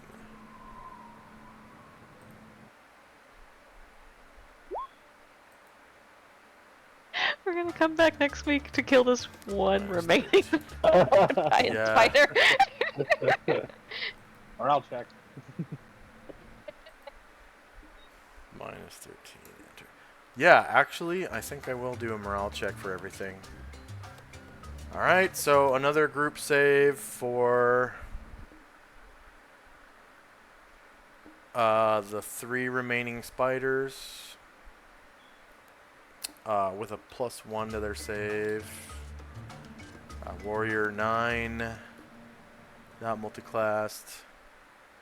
Not triple-classed. They save and take 16 damage. So minus 16.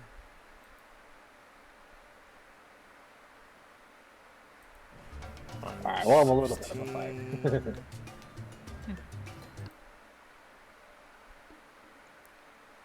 And minus 16 enter. Okay, I'm gonna give you experience for 1 goblin spider and 1, 2, 3, 4, 5, 6 giant spiders. If I may, I will roll Mumbo's last attack real quick. Yeah, go ahead. Which it's- one are you shooting? This one right here. And are you able to see their health bars? Mhm. Okay, good. You said the bottom one? Yeah. Okay, so it just kind of faces that way. Doesn't take any AOs. It's shieldless. 3 versus AC 4 hits.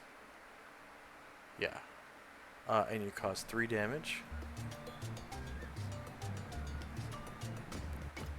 And it survives. Oh, Alright, so 1... Yeah, you killed 1 goblin spider and 6 giant spiders. So, goblin spider... There we go. What the fuck?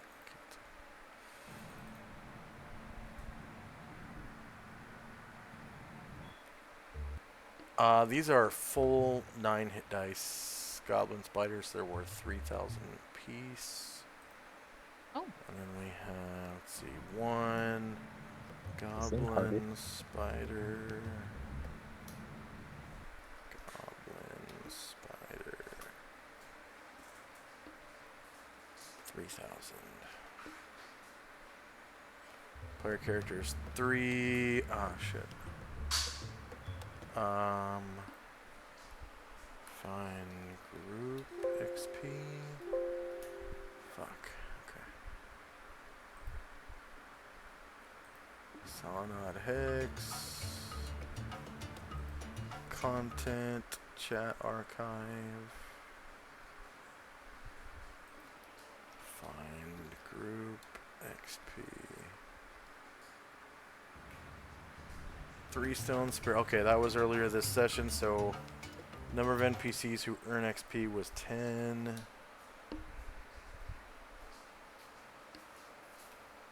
Number of creatures defeated was 1. Number of hit dice per creature is 9. Number of warriors and bards in the party was 7.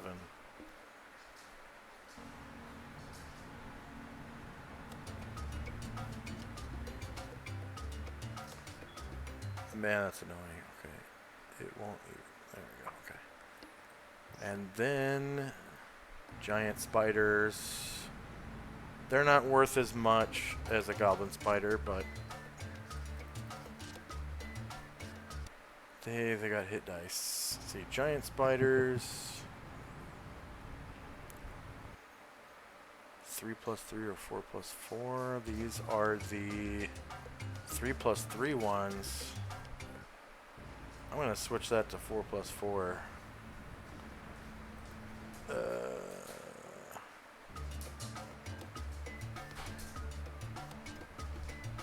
Wow, this sheet is old as fuck. I need to just make a new giant spider sheet. I think I will. Okay, so I'm gonna give you the XP bonus for the 4+4 hit die version, which is 650.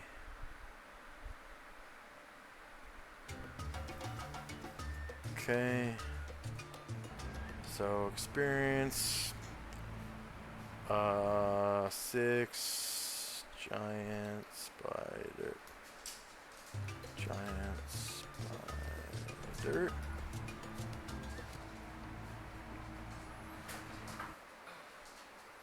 $650. Player characters 3. 10 NPCs are in XP.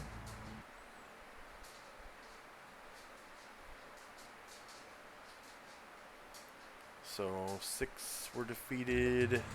So 4+4 hit dice is actually 5 hit dice because every +3 counts as another hit die. Number of warriors and bards was 7.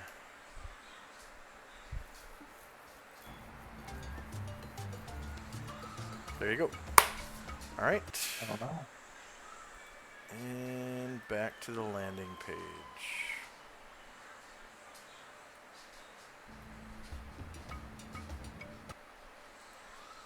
And then, is everyone able to make it in next weekend? I'm good. Okay. I'm going to schedule our next game for the same time. And if we're, missing too many people, we can have a one-shot. Hopefully everyone will be there. And I look forward to seeing you all. Sorry to cut it short. I've got to go. Thank you very much for playing. And we'll see you next week. Yeah. Bye. See you All right, guys. bye-bye. And for our viewers, please like, share, and subscribe if you like who we are and like what we do. Please explore our links below. Have a good week, Lo. Thank you for watching, and everyone else who joined in. If you want to earn some extra channel points, I think it's 200 points if you stay with Raid. We're gonna raid into Square Enix. They're playing Life is Strange at PAX West. Yeah, that's fun.